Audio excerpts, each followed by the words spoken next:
So good morning, everybody, and welcome to the FSA board meeting, which we're holding in London today.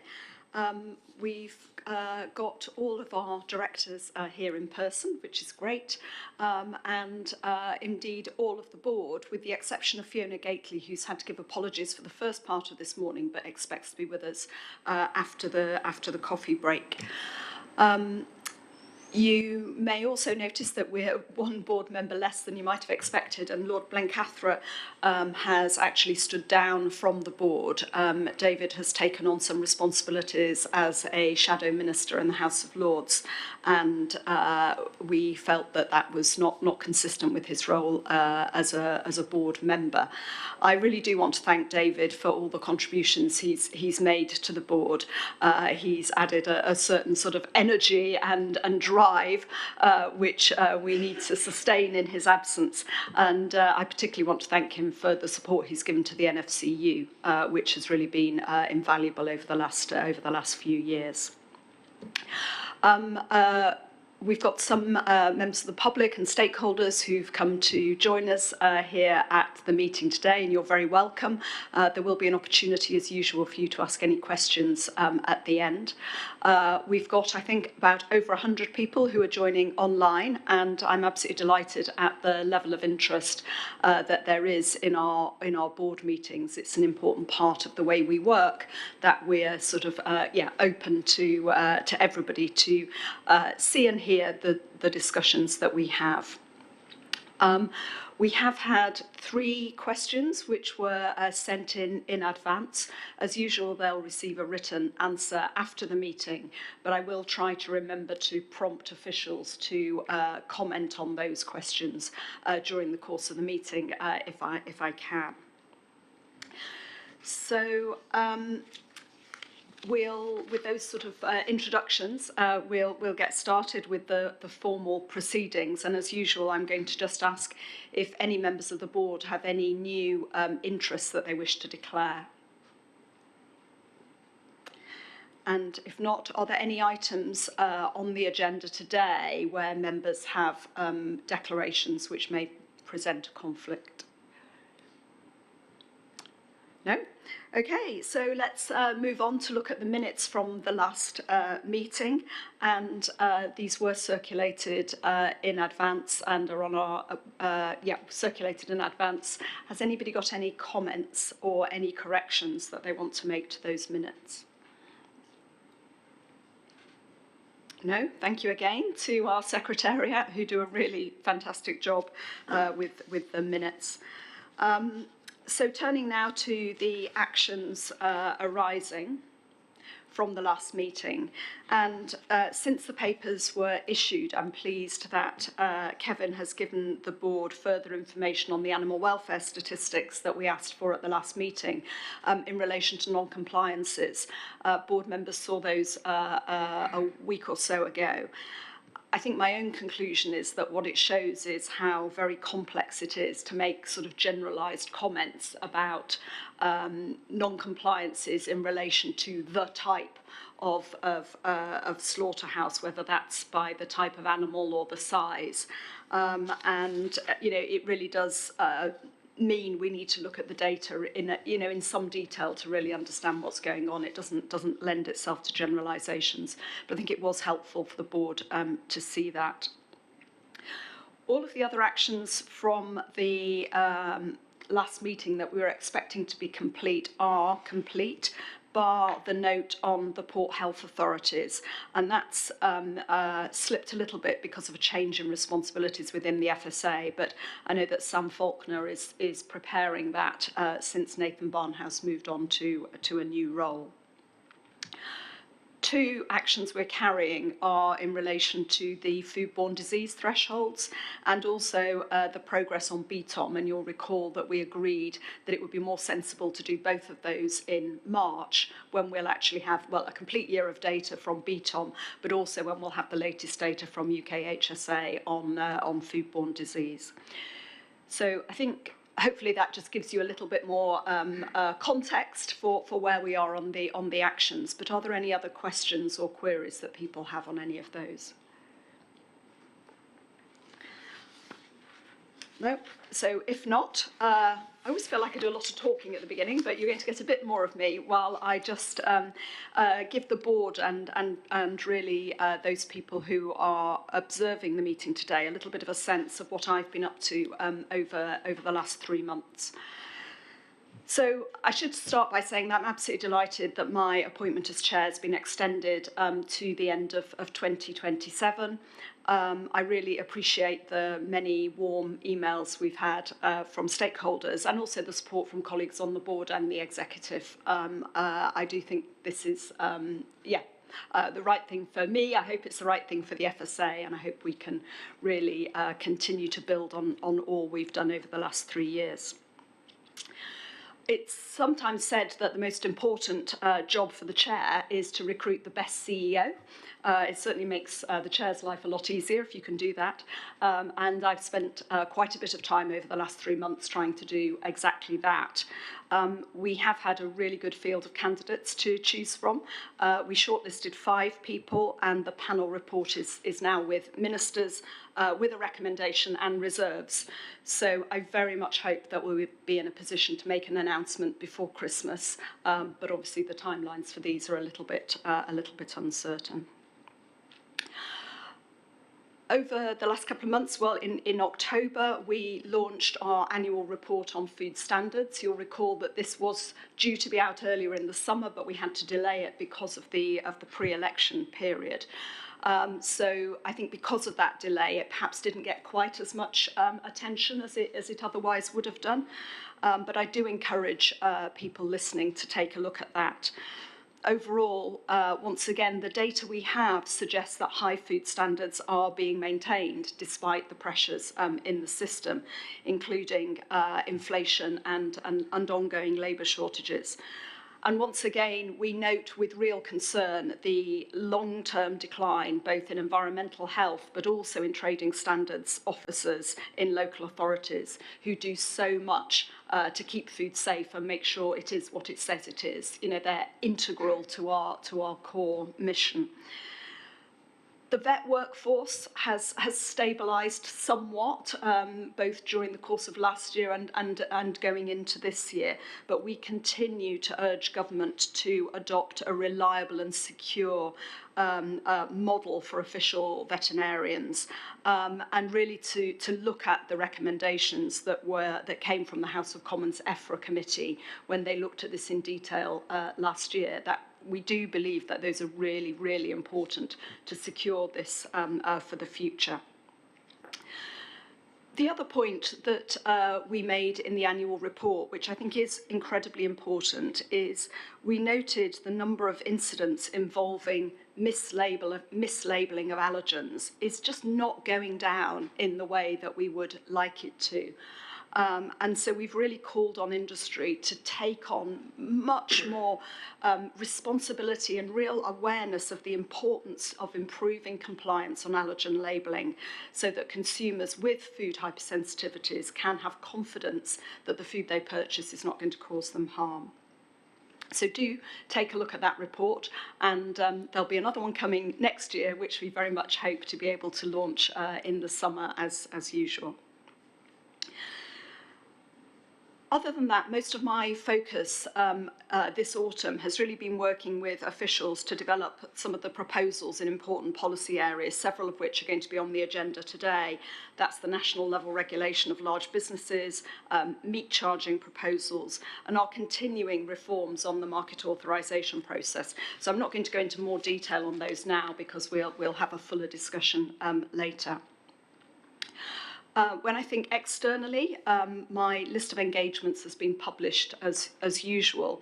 I've had really helpful meetings with chairs or board members of a number of the organisations that we work closely with. So people like the UK Health Security Agency, AHDB, the National Trading Standards, the Veterinary Public Health Association and the British Veterinary Association and others. And also a meeting with the chairs of some of the other safety regulators. And those are incredibly important both to take forward our joint working in partnership And with the chairs of the safety regulators, there are quite a number of cross-cutting issues where it's really helpful to touch base with them.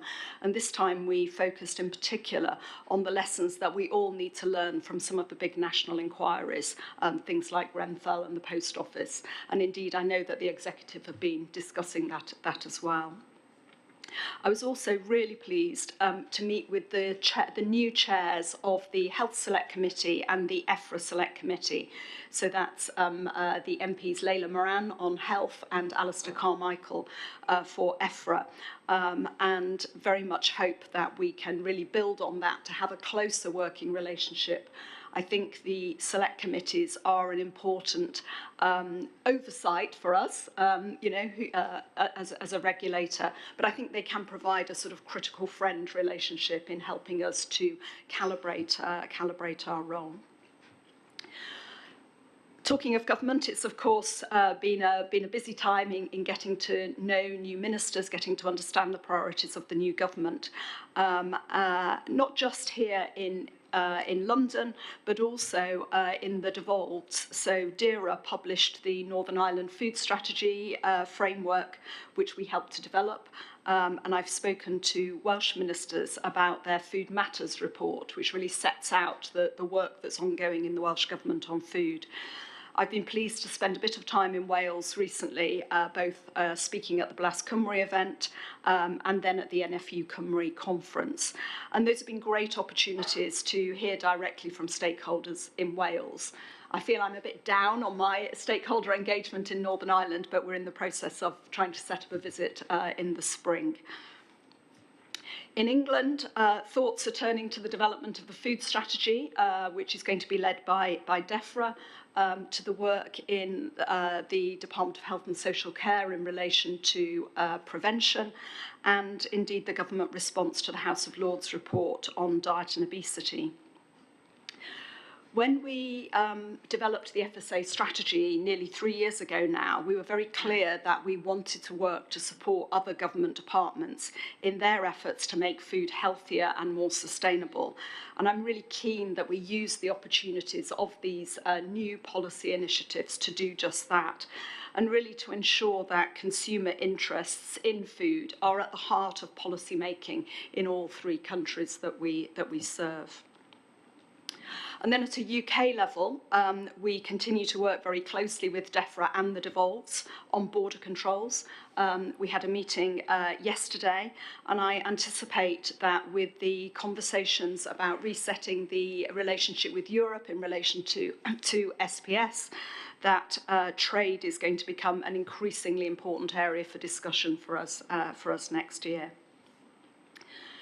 Beyond that, thinking about next year and obviously starting a new term of office, really, and thinking ahead to a new chief executive, I've been spending a little bit of time thinking about the future. I think what is incredibly important is that we continue our work to streamline our processes and procedures so that we work more efficiently. There are going to be, resources are extremely tight, and we've just got to become more efficient and more effective in all the tasks we've already got in hand. I look forward to working with the new chief exec to do a little bit of restructuring of the organisation, really to build on the foundations that we've got in place and to galvanise future action in our priority areas. We really need to be clear what it is we want to achieve and ensure that we marshal our resources to deliver on that. So I think it's always busy, but it's going to continue to be busy. We've got a lot to do, and as ever, I'm incredibly ambitious that we should make a difference in the world, and look forward to working well with colleagues on the board, but all of our stakeholders in order to deliver on that. It's certainly not a task that we can do on our own. So, some thoughts from me. Any comments? I'd really welcome comments about what's been going on over the last few months, or any reflections from members of the board about what's coming up. Oh, one day. Oh, Mark, well done. Only on the basis that no one else is going to say anything, clearly. But I just wanted to, if I may, so thank you for the report. It's always fascinates me what you get up to. But I just wanted to pick up your comment in relation to staffing of particularly the trading standards profession, and recognise the action that we've taken as an agency to try and help address that. So the action that we've taken to work with the profession and develop a qualification route using the apprenticeship levy is quite groundbreaking. And local authorities don't have money for training at the moment, but they do have apprenticeship levy to spend. So it's really recognising that and being very positive in the way we've approached it. And my understanding is that it's been very popular and there has been quite significant take-up of that qualification. It's not going to solve the problem overnight. It takes a little while to qualify, and then a bit like learning to drive, you pass your test and then you learn to drive. And we have lost some of the great expertise at the more senior end of the profession. But I think it's a really positive step, and I would really encourage perhaps other national regulators to look at it and see what else they could do. Thank you, Mark, and I completely agree. And I think officials have worked really hard on getting that in place. When I met with Lord Bishard a month or so ago, we were talking about the really important joint working there's been between us and the National Trading Standards Association, really to try to develop that and a number of other pieces of work. I don't know if, Katie, you want to come in and tell us a bit more about it? Well, I was going to add another positive, actually, because, excuse me, last night I was really honoured to present the Megan Lee Hero Award at the Chartered Institute for Trading Standards annual awards ceremony.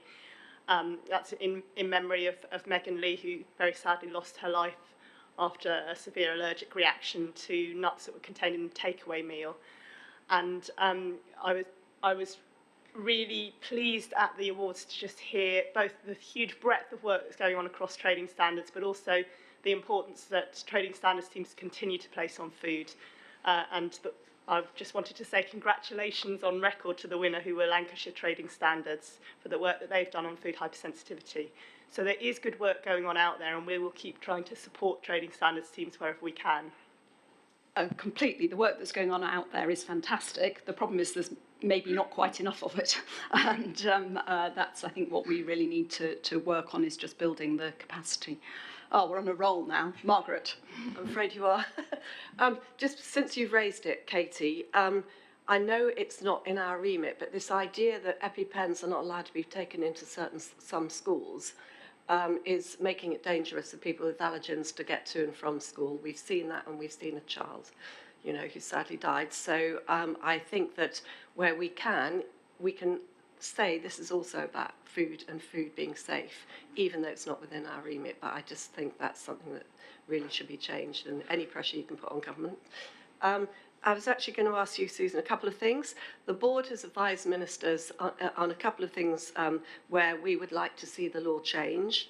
One is Owen's Law to see labelling on menus, and the other is mandatory FHRS in England, which we've been pushing for a long time. Have you seen any interest on either of those two things from the new ministers you're now getting to know?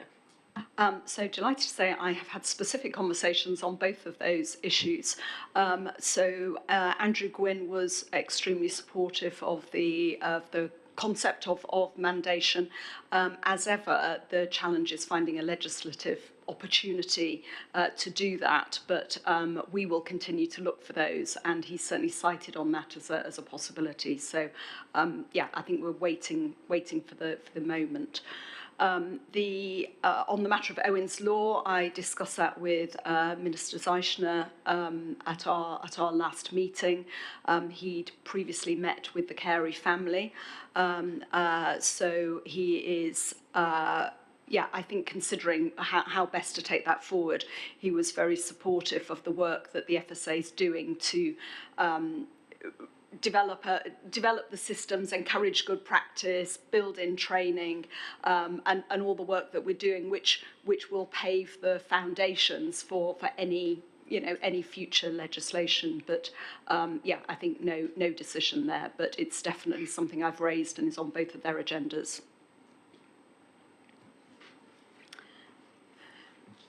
Okay, so on that, I'm in a moment, well, just before I hand over to Katie to give her report, I really just want to say a big thank you to Katie, because she's brought huge energy and thought and diligence to her role as our interim chief exec. It's not an easy post to fill, to be the interim, but nobody could have done it with greater commitment. And I'm really, really grateful to Katie for all her hard work. I think you'll hear and in her report just how busy she's been over the last few months. Thank you, Katie. Oh, thank you, Susan. Actually, I was going to start by welcoming your reappointment. So we've got a little bit of a mutual appreciation society. And thank you for all the support. And thank you to my EMT colleagues who have really pulled together, because we are, with me doing this role, a director down. And everyone has been pitching in. On to my report. There's a lot in there. I'm not going to repeat all of it, but I'm very happy to take questions on anything sparked by the report. I just wanted to draw out a few areas. The first is the financial context, which I think is going to be a really important element of our operating context over the coming years. We are very pleased that we have got an indication of our settlement for next year. Like everyone else, it's going to be tight, but it enables us to get on and deliver, and we're confident that we can manage to deliver within that settlement, and so that's a good outcome for the FSA, albeit, like everyone else said, we will need to do some belt tightening. In subsequent years, the spending review process is just kicking off, and it is very, very apparent that all departments are going to have to find ways to fund their activity through reform, measures to increase their productivity and efficiency for the taxpayer. There is not going to be new money forthcoming for things. And so I think that places even more importance on our reform agenda, on our continually thinking of better ways to regulate and to deliver our functions, so that we make the very best use of the taxpayers' money we have. And connected to that, I just wanted to recognise the financial and economic context for many of our delivery partners, and we've already talked about local authority trading standards teams, and for the businesses that we regulate is very challenging at the moment. We're hearing a lot about that. Now we're here to protect consumers, but this is relevant to consumers because it has implications for them, and it's particularly concerning for us if there are incentives to cut corners. So it's something we will be monitoring very closely. The second area I wanted to draw out, I've mentioned in the report that in the last week or so, we have been quite busy responding to concerns that have been raised on social media about a feed additive called Bovaer, which has been through our market authorisation process. And it has been an example of how quickly misinformation can spread. I'm really pleased that we were able to get the facts out there, both through a blog, which we have published, and through the good work of Robin and his media appearances. It's really important that we do our work transparently, and all of our decisions in relation to this product are online already, but we've definitely had to go above and beyond to just get the information out very clearly to the people who have concerns. And I think we will need to keep making sure that we do that in the future. And then the third area I wanted to draw out, and Susan's touched on it, is the debate that's going on about how we make the food system healthier. And as we said in our strategy, we have explicitly said we want to work in support of other departments and partners to do that. The House of Lords report from the Food, Diet and Obesity Committee I've mentioned particularly in my report because it calls on government to give the FSA quite a significant new role. I think it's really important to be clear here that it's going to be for ministers to decide how they want to respond to the recommendations in that report, whether they want to introduce the new measures that are recommended, and consequently whether they want someone like the FSA to take on a new role. So we are not responding separately, but we will work with the Department for Health as they put their response together and make sure that we are in step with them on it. I also wanted to mention two people things. I usually put people updates in my report to the Business Committee, but I think there are some significant ones that I would like to mention to the board this time. The first is the retirement of Steve Wern, who has been with the FSA since its inception, and before, in fact, and we're going to be 25 years old next year, so he has put in a huge amount of service to the public in pursuit of food safety and protecting consumers, and he's now looking forward to a very well-deserved retirement, but I just want to put on record our thanks to Steve and our best wishes to him. And finally, not in my report, but I would like to put it on record as well, we were all extremely proud of Junior Johnson, who went to the Palace last week to receive his OBE for services to operational delivery and for the huge amount of voluntary work that he does. So congratulations to Junior. Thank you, Katie. And just really to sort of echo those congratulations, we've said that to Junior, I think, when it was awarded, but so I'm going to make particular note of Steve Wern, who has been quite extraordinary, not only in the work he's done here in the UK, but over the last 3 years as chair of the International Codex Committee. And both Katie and I have received emails and letters from colleagues from around the world really thanking Steve for all that he's done. I think he's, a real model of how you gently but with great determination actually get things done, and very, very grateful. The board had the opportunity to meet with Steve yesterday. I think it was really helpful for us to hear from somebody who has seen the FSA through its first 25 years, and to ask him at this moment of retirement for some sort of, fairly sort of frank reflections on things that have been good, things that could have been better, and the things that are, yet to be done. So thank you to Steve for his time in doing that. Okay, let me open up. I just wonder, in relation to the Bovaer issue, whether it's perhaps worth, because there is still ongoing interest in that, I wonder if, Robin, you just want to give us the sort of potted summary for the board as to where we are, and really just remind us what the risk assessment showed. Yeah, certainly. Thanks, Susan. Good morning, everybody. To echo Katie's points, this is primarily immediate interest based on misinformation. So the position from our end is that this product, which is based on an active ingredient called 3-NOP, went through our full risk assessment process, which, as you know, is incredibly cautious and careful and looks at all possibilities, and found no safety risk at all, either for humans or for the animals consuming it. And so it was authorised and it's available. I'd like also to point out that it's not just us, so it has been through the same independent risk assessment process in numerous other countries, the European Union, Australia, Canada, all of whom found it to be safe. So that's kind of point number one, I think. There has been quite a lot of speculation on social media about what is left in the milk that cattle are fed on. In the data that was provided to our risk assessment, there is no detectable level of either the product or its breakdown metabolites in the milk of cattle. So the product itself is not present in the milk. I think perhaps the last thing to say on this is, as with all good science, there are things we don't know. There is not stuff we don't know about the safety. What we don't know at present is how effective this additive is in reducing methane on farm. So it looks promising in a controlled experimental situation. And so a lot of the conversation on media over the last couple of weeks has been about the trials, feeding trials that are underway. And for me, I think as a scientist, this is a critical next step to find out how effective this is in reducing greenhouse gas emissions from agriculture, which are very significant and which I think, universally the world would like to reduce. And so that next step of science is the part we need to wait and see the answer on. But on safety, it's very clear this is a safe product that has been authorised correctly. Thank you, Robin. Let me open it up now to other colleagues for any questions that you have for Katie. Rhea? Hi, Susan. Thank you. Morning, everyone.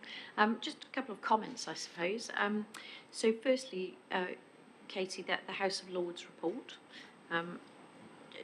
I think that you've outlined the right approach is for us to work. It's really pleasing to see, first of all, that the FSA is recognised in that report, that we could have a bigger role, and I think it's an opportunity for us as an organisation to sort of set out our stall and really work with other departments to show how good the work we do is based on science and evidence. But it's the right approach to collaborate and paint that picture for ministers to have a think about as to how we could fit in with that greater responsibility. So I absolutely support that and how we go about that.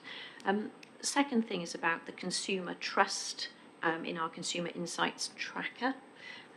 There's a mention in there of, it is sort of recovering somewhat, but I know we're keeping a very close eye on that, because without the trust from consumers, where are we? I think at the next board, let's keep it in your report for sure, just to make sure that we're cited on where it's going, because any percentage point increase is important for us.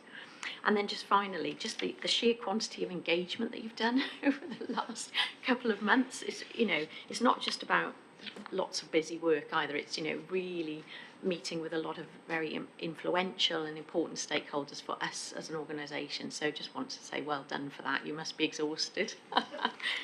Yeah, thanks. Thank you, Brian. Margaret. Actually, Katie, quite a few things. First of all, really good to see that you're getting to know on behalf of the FSA and making those contacts with the new government, and you've obviously been at that. That's great. Two that need really just almost yes and no answers. Item 4 on folic acid in flour. There is still scientific dispute over whether more could save more babies. Just to remind people, are we going to keep that under review as more science turns up on that one? On item 5, again, similar question, AMR. You mention the trade deals that are going on, and are we ensuring that those trade deals don't lead to any undermining of the brilliant work that the FSA has done on stabilising AMR? And then finally, on number 6, allergen labelling, and it's 6.4, and this, we're producing several tools, including a range of symbols. Is that what people want, the range of symbols? I just worry about symbols for allergens. A long line of things that are very small at the bottom of the page. I've seen them in other countries, and in this country some people use them. And if they're small, a symbol for wheat or an egg or a peanut, all the same size, can look very similar. So is that the right way forward, given that the people who are reading this are only people with allergens? No one else is going to be reading it. And would it be easier just to put numbers?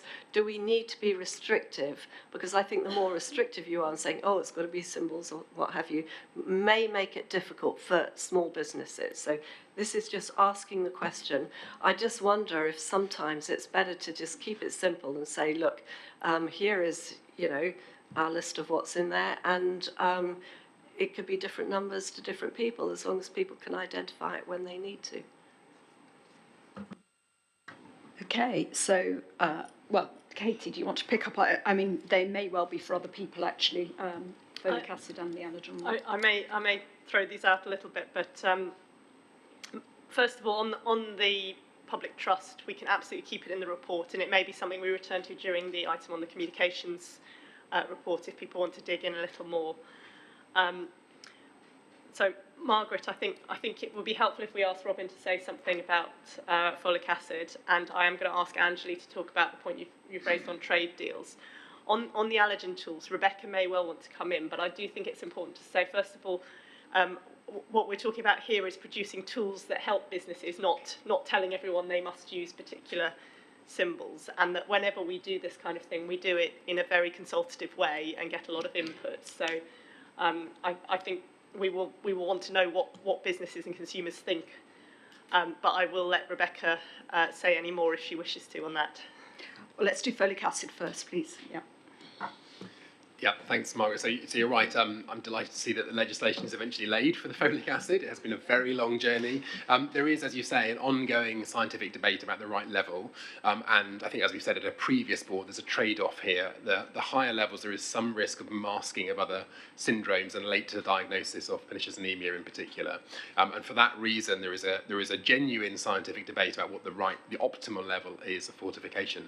I think we've said before, and I would say again now, I think it's a great step to have some level of fortification in place. Both we and Department of Health and Social Care have said on record that they will keep that process monitored, and if the right level is a higher level in due course, it will be changed. The monitoring, indeed, so DHSC will be doing monitoring of the implementation of this, and I anticipate that once it will take some time, obviously, to see the impacts, but once we start to get data, it's a topic that we'll probably come back to about the right level in due course. It is for the Department of Health in England. We have a bigger responsibility in Northern Ireland, but in essence, I think the same principles will apply. Anthony, did you want to? Yes, thank you, Chair. Good morning. It's probably a question for you both, or an observation more than a question, perhaps.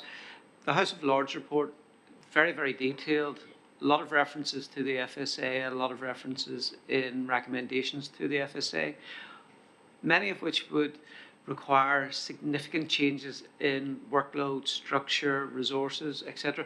I'm just wondering if you could outline perhaps how we're going to consider this and the resource implications, the structural implications going forward. Obviously, it's not something we're going to do in a hurry, but just maybe a timeline of how you think we should approach it and how we should deal with it. And obviously, it will require consideration with a range of other government departments.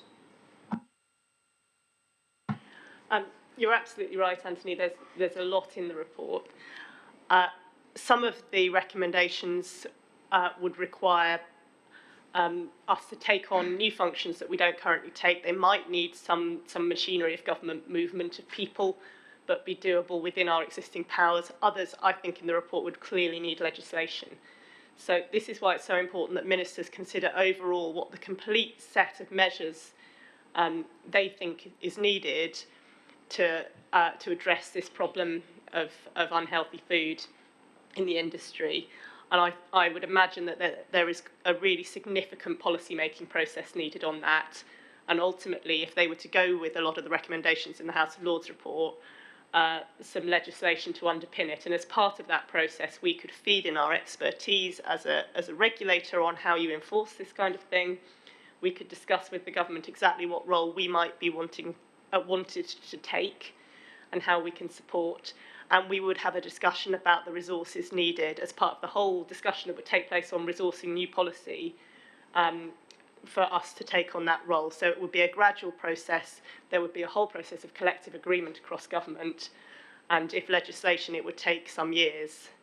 Now, we haven't embarked on that process because we'll wait to hear where the government wants to go in it. But it wouldn't be quick, and it certainly wouldn't be unilateral. I think what I'd just add to that is, for me, this is a helpful contribution to the bigger discussion about where government wants to go in relation to diet and health. And I think that we'll see some of these recommendations feeding into and being discussed as part of both the work on the health mission in the Department of Health and on the food strategy in DEFRA. And of course, what I hope is that those will be very joined up in the food arena, and that we will be able to think with both of those departments about what is how the FSA can best play in that space. And one of the points that we have some sort of unique assets that the FSA brings into policy making, and I think what's important is that the ministers really think right across the piece about who is best placed to do what. But firstly, you have to work out the what, and that's really for ministers. What is it they want to do? And then we're part of the how. How do you achieve that? So I think it's very much a two-step process. I want to, sorry, I thought you were going to come in on folic acid in Northern Ireland, but I don't think there is anything more to say on that. So what I'm going to do is scoot back to the allergen question. Rebecca, can you just tell us trade as well, really briefly what we're doing on allergens, because I know this will come back to a future board. Yeah, absolutely, and thank you for your comments, Margaret. So it's important to stress that what we have published is guidance, and at the moment it's been out for consultation. So exactly those points that you've made and Katie has made, we are consulting with business, and we will take views of consumers about what is most useful. Symbols are just one way to provide the allergen information, and we're also thinking about some of those other methods, for example, numbering.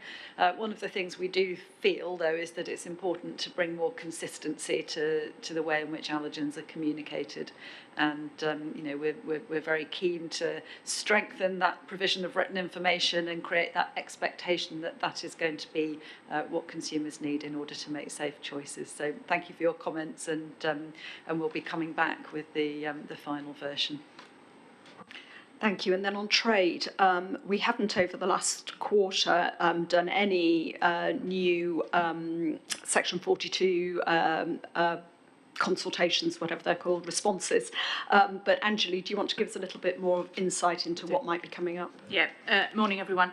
Margaret, thank you for your question. So with regard to your specific question around AMR protections, when the FSA is asked by the Secretary of State for Department of Business and Trade, in our response in the Section 42 report, we do cover AMR protections.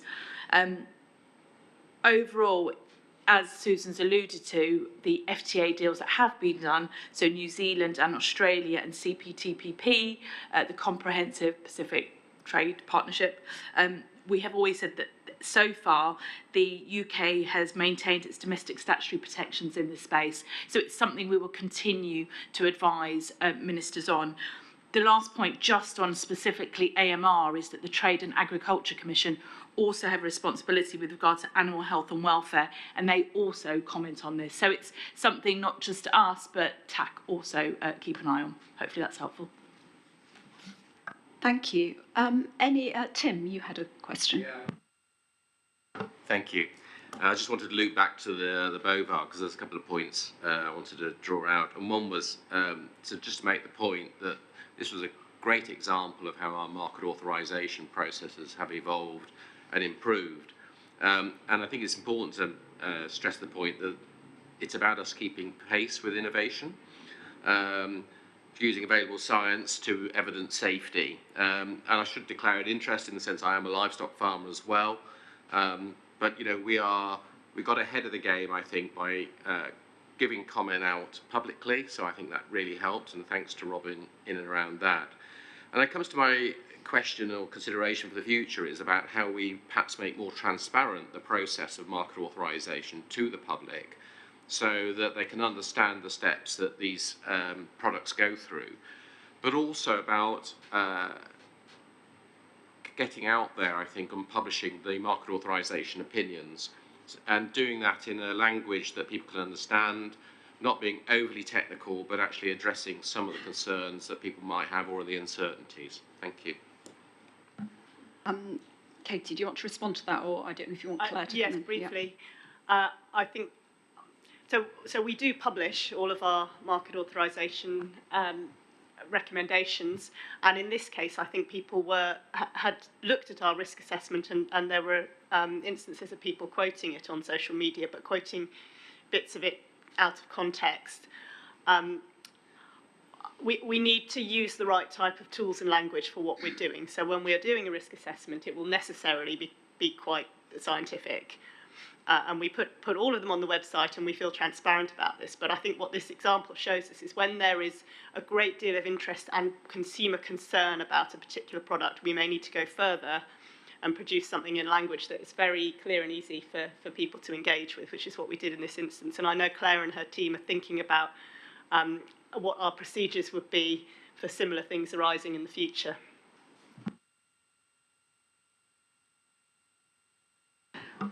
If it's helpful for me just to summarise what we do in way of transparency. So if anybody is listening and wants to find out what we're doing, all of our applications are published on the website, and you can search our database, and we've made that much easier to use. We do publish our risk assessments, as Katie has said, and we also go out to consultation on our recommendations for authorisation, and we do in fact get responses from members of the public. We also get responses from trade bodies and from interested experts, and and obviously, you know, we really welcome those responses, and we take them very seriously. Very good. Any more comments or questions for Katie about her report? No, in which case, huge thanks. People have already commented on the number of engagements you've done. You know, it has been a really busy time meeting people, running the organisation, and as you yourself noticed, we are a director down, and you know, it's been busy, and we really appreciate it, Katie. Thank you. Okay, so moving on, I can see that we've been joined by Carmel Linsky at the table. Carmel's the Deputy Director for Business Compliance and has been really leading our work on national level regulation, which is our next agenda item. So at our September meeting, we had a long discussion about national level regulation, and the upshot of that is that we asked officials to consult widely and in depth with all the organisations who have an interest in the outcomes of this work, recognising that some of them didn't feel that they'd been given sufficient opportunity prior to the last meeting, particularly to see and discuss the report which related the findings from our trial, and had insufficient opportunity to consider the next possible steps. So I am really pleased, and thank you, Carmel, for the work that you have done to hold meetings, both one-to-ones, but also roundtable discussions, really to discuss this in more detail. Some of it's documented in the paper, but I'm looking forward to hearing a little bit more about where those discussions have taken us. Now, just before I hand over to you, I understand that Junior wanted to comment specifically on the Senior Steering Forum, which is mentioned in the report. So, Junior, let me go to you first, and then perhaps you can just hand over to Carmel. Will do, and thanks, Chair. So I just wanted to update the board on the new Senior Steering Forum that Susan's just referenced, that's been established in response to the board steer in September. As the chair of this new group, I wanted to express my thanks to all of the stakeholders that have been engaging in that forum and who have agreed to participate as well. I also wanted to highlight that stakeholder participation in the forum is primarily to help us design options as part of the immediate next steps of the trial activity that we've already undertaken. This does not indicate that they support the previously stated longer term reforms for national level regulation that you've asked us to pause, but we'll speak a bit about that in a second. I'd also like to note that at the time of publication, we did not yet have the Chartered Institute of Environmental Health Advisory Panel sessions scheduled, so that we could begin sharing the outcomes of the pilot activity. But Carmel will update on where we've got to on that. Okay, thank you, Carmel. Thank you, Junior. So since I last saw you all in September, our energy has been entirely focused on really identifying and engaging with those stakeholders so that we can share more details on the trial, but also really importantly, I think, to take their views and input on any potential next steps. So I think it's important for me to acknowledge that this process takes time, and I'm really hugely grateful to all those people who've offered us dates and opportunities for us to attend either existing meetings or to set up new forums for us to join. This includes our internal colleagues, so they've supported us through that process, and of course it also includes the retailers and their primary authorities who do continue to engage with us as we work through this process. On the Chartered Institute of Environmental Health Advisory Panel that Junior referenced, I'm really pleased to advise that we do now have an agreed proposal for how this panel will work, and we have 3 dates on offer in January which are under review. So finally, on the paper, I'd really like to draw the board's attention to our plans for more strategic level discussions on the future of regulation, which is in response to our stakeholder feedback. So early next year, we're planning a holistic set of discussions about reform with representatives from regulatory delivery partners, with businesses, with consumers. So this will include some panel sessions where we can really identify what those challenges are in the system and take input on opportunities for reform, which might then include a discussion on national level regulation. So again, we're really grateful to the people who are engaging with us in these plans, including some external organisations and individuals who've offered their support. I'm happy to take any questions. That's great. Thank you, Carmel. I'm really pleased to hear that people have been engaging with these meetings, and I know a number of our stakeholders are watching this conversation today. So I want to thank them for taking the time to work with us, and I do hope that we have been able to reset these relationships so that we can make forward progress.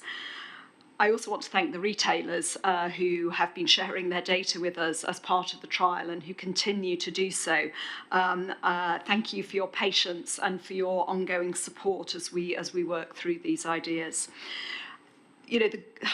This has been a bumpy road, but the one thing that I hang on to is that everybody who's working in this, whether that's the retailers, whether it's the environmental health officers or the FSA, we all have the same objective. We all want to keep food safe, and we all want to find the best way of doing that. And I hope there's now a better shared understanding of what the trial showed, and I'm keen to hear really from board members about how they see this work developing. You've provided some steers in the paper. As I mentioned at the start, Fiona Gately's unable to be with us just at the moment, but one of Fiona's points to me, which she wanted me to raise, was the importance of, as you said, this strategic level discussion about the future of regulation. Fiona's our board member with responsibility in this area, and I think Fiona is a little bit concerned that some of the other ideas that we had, some of the other things that are already underway, things like the charter, for example, with the online aggregators, is a really important piece of this work, and we've all got a little bit fixated on this trial with the very large retailers, and I think Fiona's very keen that we get back to thinking about the whole piece and not just one component of it. So that's me playing Fiona in passing on that feedback. So maybe you can reflect on that at the end. But I'm going to take questions now from the rest of the committee. Anthony, I think, was probably first off the blocks, and then I'll come to Mark. Thanks. Thank you, Chair. And I think this has been a bit of a bumpy road going forward. And a few of those bumps came from Northern Ireland in terms of colleagues in district councils and environmental health professionals in Northern Ireland. NIFAC spent a day working directly with district councils and those environmental health colleagues. We had an excellent day, and Carmel joined us for that, and I think we've covered most of this, and we've set up a number of meetings and a number of direct connections. So I think the paper is very good. It reflects what's happening. But just to say, the engagement, I think, is now at the right level. We're engaging with the right people, particularly in the district councils and local authorities, to actually get that, because there was fear, misunderstanding, misinterpretation of some of this, and I think we've certainly smoothed the road. So just my thanks to Carmel and the team, both for the paper, but for the work that's gone in the meantime. Thank you. Mark. Yeah, thanks, Susan. I mean, as colleagues know, I have the board responsibility for the ABC programme. Just to pick up on Fiona's question, I made comments at our last board meeting that we mustn't lose sight of all the rest of the excellent work that's been done in that programme, but this paper is just about national level regulation, so I'm going to focus my comments on that, if that's okay. Firstly, to echo your comments, Susan, if I may, and welcome the engagement. I know it's been a lot of hard work, and our team have really gone the extra mile in terms of doing that, but as have our partners and the other stakeholders, so I think that's really important following the board meeting in September. I have to say that I am somewhat frustrated at the way some reporting has been undertaken in relation to this programme. Some of the reporting has been to suggest, for example, that there was a plan to hand over FHRS ratings to the supermarkets to deliver themselves. Drawn to Robin's comment around the Bovia situation as well, where some of that reporting was based on false information. So was this, and I think it's really important that we're clear about that. There was never a plan to do that. There is not a plan to do that, and all the time I'm involved, there never will be a plan to do that. And I think anybody who's tempted to report that needs to challenge their sources, because they are clearly based on false information. In terms of looking forward, I'm really keen to support the kind of direction of travel that we've got here, both in the short term and in those kind of strategic conversations. I think we mustn't lose sight of the fact that these proposals are about enhancing and improving the regulation that we already have. They're not deregulatory in any sense of the word.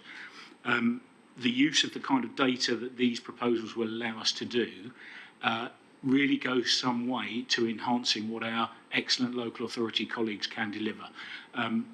Analysing the data that we are able to do at a national level is beyond anything with the best will in the world a local authority can either see or carry out that kind of analysis.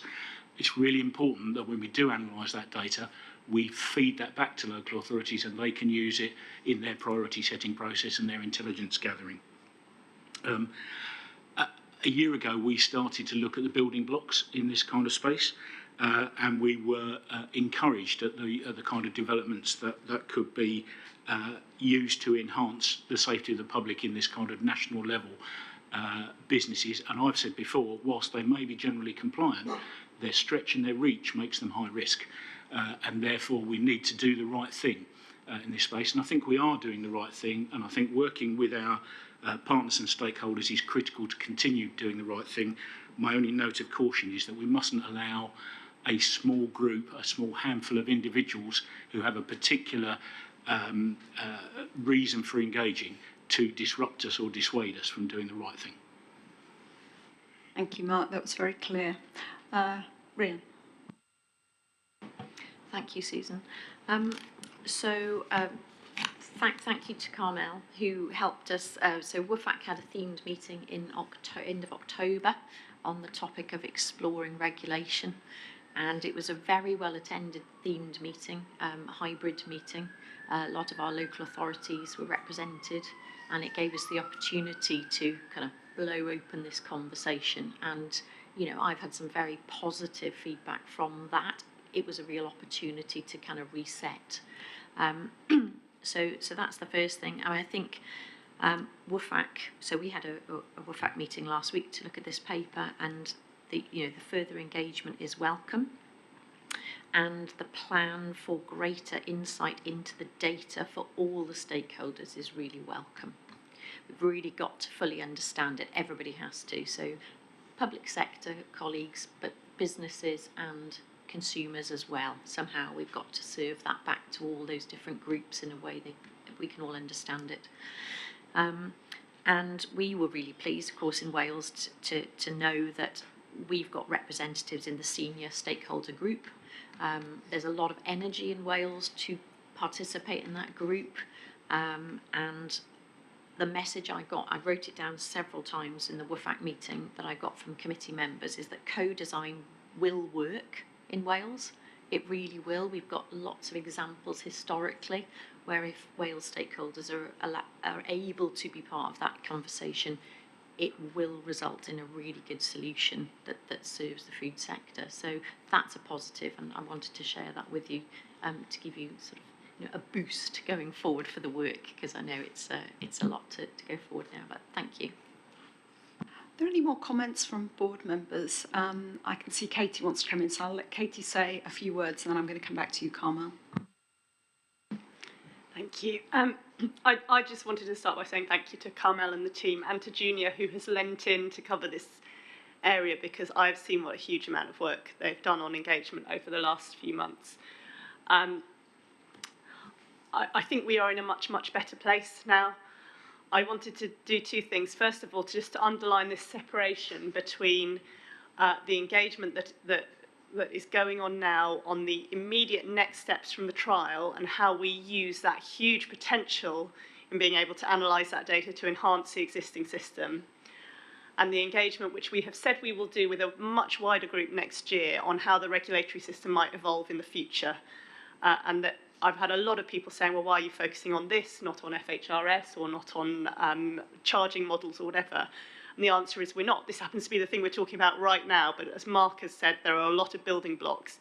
And that discussion next year about the future of the system feels really, really important, particularly in the context of the fact that we're all going to have to make regulation more productive and more efficient and deliver better for consumers. The second thing I wanted to say was we have a huge opportunity, as Mark said, with this data. I'm really grateful to the organisations who've engaged on it. We must not throw that away because of concerns about where this might go in the future. So I would ask the team and everyone involved to really focus on what we can do with it right now and the benefits we can get for consumers.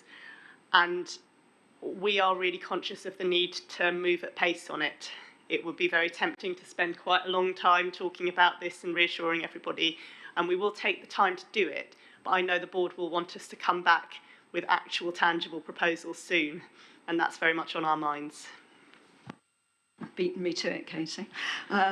Carmel, I don't know if there is anything specific that you wanted to respond on this. I mean, you've heard, a huge thanks for the work that you've been doing, and I guess general encouragement to keep going. But was there anything in particular you wanted to say? No, just to thank the board for their support. I would reiterate that we're dealing with innovation. Innovation is tough to work through, and it takes some time. But I think what's important to note is we're right at the start of that conversation and we are engaging people in it. So I'd ask people to keep bearing with us as we work through that process. It's definitely making progress. Thank you. So thanks for the paper and for the comments. I should say we've talked a lot about stakeholder discussions, but it's probably important for people listening in today to also realise that the board have been looking at this again in quite a lot more detail. It seems to me from those conversations and just from the mood of the meeting today is that we are still convinced that national level regulation is a promising plan to pursue. I just haven't heard anything to the contrary. And I think, just as Katie says, I am really keen that we move towards developing those specific proposals for the benefits that we think can be achieved within the existing regulatory model simply by having access to data that we previously didn't have sight of. And I really do think that by sharing this data and by interrogating it in the way that we're able to do now, we will strengthen the joint working between local authorities and the FSA. And I really concur with what Rian said, that actually there is a way that this can be better within the existing structures that we have. So if we all believe that, then I think we have just got to get on and bring those proposals forward, because otherwise we could carry on talking about this for forever and a day. I don't think there's going to be a new piece of evidence that suddenly comes to light which changes that view. So I really want to urge you to do that. I know you're working hard, I know time's limited, but we've just got to get this done. And I wonder if that is realistic, that we might have those proposals at our next board meeting. I guess I'm slightly anxious in saying that, even me, who's always wants it, yesterday. Conscious we've got the Christmas break and one thing and another. That may be a little bit tight. But I guess the strong message is that I do want us to see the proposal. I want us to make a plan. I want us to get on with it. And I say that because of those comments that Fiona asked to pass on, and which Katie and others have referenced, which is the need to also look at these longer term strategic plans. And I feel like until we've sort of got some sort of resolution on national level regulation, it's hard to look at the wider picture. So I want to get that bit wrapped up very quickly and then move on to these broader discussions about the bigger piece. When we said at the last meeting that we wanted a pause, we meant exactly that. We meant a short pause. We didn't mean, stop and file that. So let's get back to that. I suggest that outside this meeting, you, Katie, and I perhaps have a conversation about realistic timelines. But I guess I want you to be in no doubt that I do want us just to get on with this. There's always a danger we just spend too much time talking, not enough time actually trying things out. So let's discuss the timelines. But I think for board members, we'll see if it's possible by March, but I just think being realistic, that may not be the case. But certainly by the summer, perhaps we can have locked down the proposals for national level regulation and had the sort of first sense of where we are on that bigger picture, so that we can hopefully then finalise that towards the end of next year. But let's discuss that in more detail later. For now, thank you very much, and enjoy your Christmas break before getting back to this with a vengeance. Thanks. Okay, so moving on from that, we go into the next item on our agenda, which relates to the evaluation of the meat charging systems. And welcome to James Cooper, who's our Deputy Director of Food Policy, who's going to speak to us about this. I think it's just important for us all to remember that meat inspections are absolutely vital, both to keeping our food safe for domestic consumers, but also they're an essential component of our ability to trade. As the regulator, we take responsibility for those official controls, and we must charge businesses to conduct these inspections.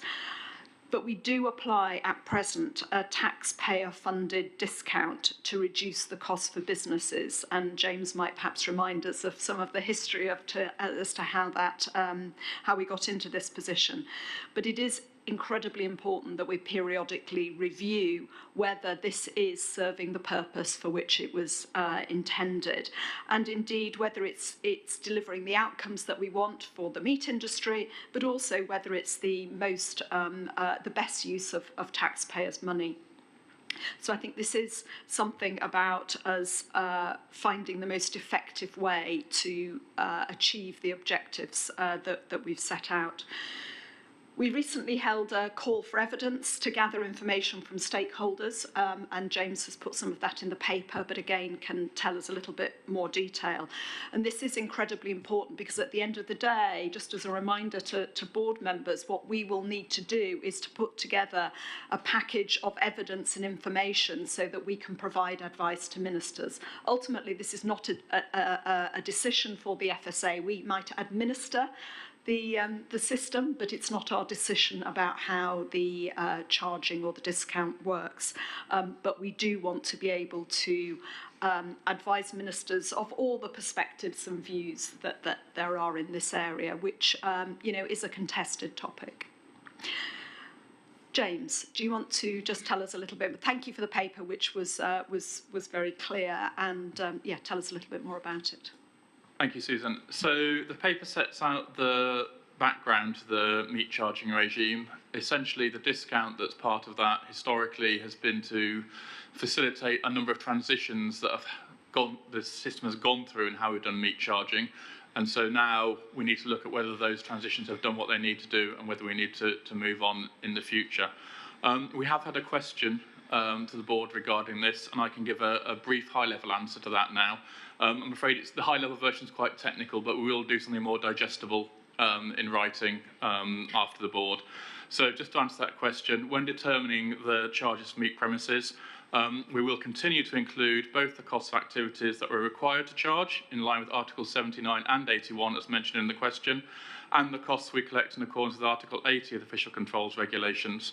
And we'll also continue to provide the high level of transparency we do currently in accordance with Article 84, and that includes lots of conversations with the industry during the charge setting process, and I'm going to be talking to them as part of the Partnership Working Group later this afternoon in line with that.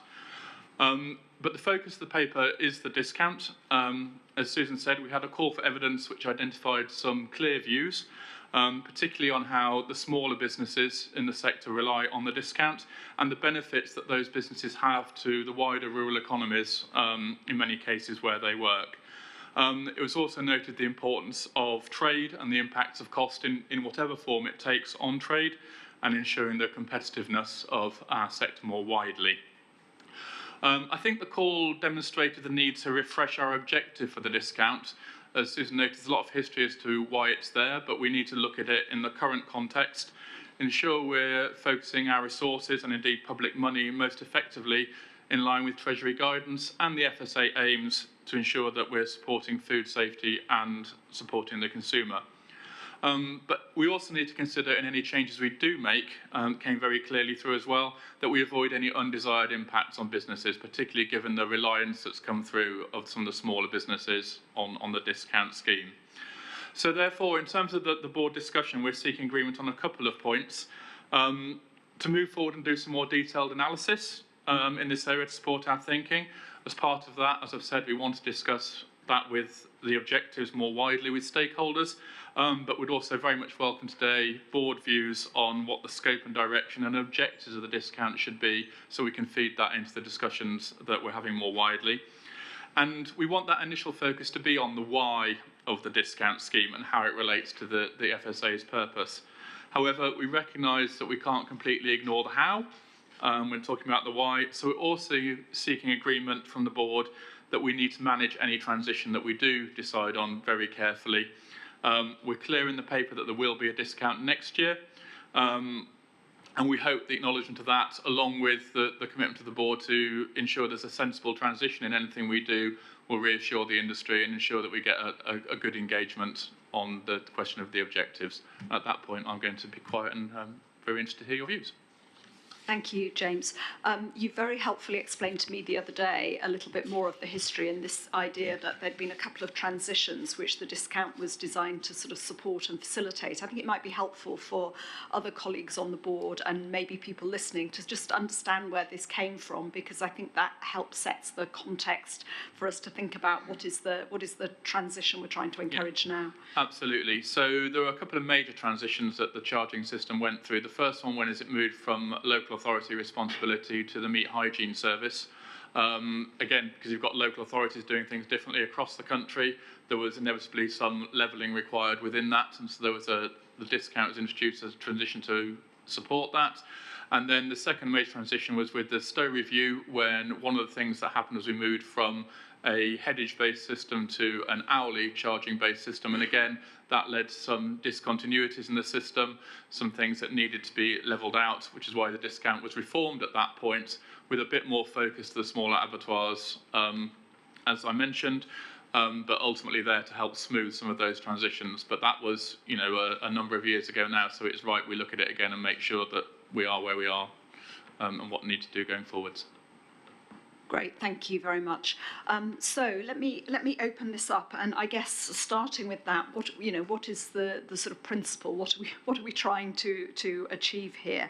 And I think it is incredibly important that we in the FSA keep front and centre that our responsibility is to uphold the consumer interest in that. Now, those are many and varied, but nonetheless, let's keep that front and centre of our conversation. Anthony. Thank you. NIFAC discussed this last week, and James kindly presented the paper. So he's heard all of this, but again, for the sake of just transparency, I think it was worthwhile making sure people understood that Northern Ireland has a very different structure and regime, that we don't generally have small abattoirs, that the red meat sector is a huge export market for us, but also that we have a lamb border with Europe, who may be able to provide alternative abattoir services for the sector as well. So putting it in that context, no one in NIFAC had a difficulty with the proposals and the direction, but it was making sure, and this is probably the question for James, that an impact assessment is done of what is likely to happen in terms of Northern Ireland, to make sure that you're working closely with DAERA and other stakeholders within that, and that we build in the context of the Windsor framework and all of the other stuff that actually impacts in the unique circumstances that Northern Ireland finds itself. But generally the thrust, I think everybody would generally agree, discounts are a great way. There are other ways of supporting industries and putting in support mechanisms, and that a discount isn't necessarily the right approach and the right model.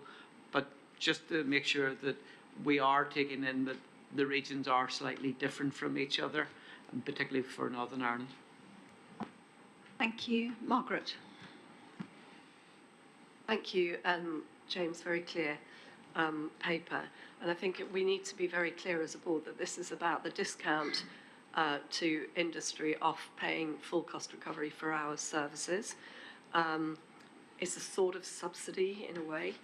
And in that context, yeah, I note what you want us to know, and I agree with the direction you're going in, collaborative, but with that transition plan in place at the end. I think we have to, I think it's good that you in the paper and that we are recognising that however tough it is for some in industry, significant increases are on the cards, and I think it's good to signal and warn and fair that you should do that, because we do have this obligation to pass on costs for our services to those who receive those services. And in an ideal world, we wouldn't actually be applying a discount at all because we don't to other parts of the industry. So I just wanted to make those points. Thank you, Margaret. I'm just going to Tim and then Rhian. Thanks. I really welcome the paper and really welcome the proposal to gather evidence and understand better the circumstance. The meat industry is not homogeneous. There are big players, there are small players, and I don't think anybody would doubt that the small players add value. But again, there is heterogeneity in the small players as well, because of course they particularly benefit from the regulation and support as it transpires for their consumers and also local economies.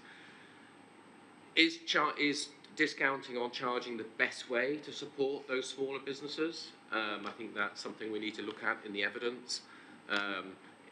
In a sense, we've become a proxy for providing industry support for that sector, but that doesn't mean to say that that sector is not important if indeed we have to sort of go for full or increased recovery.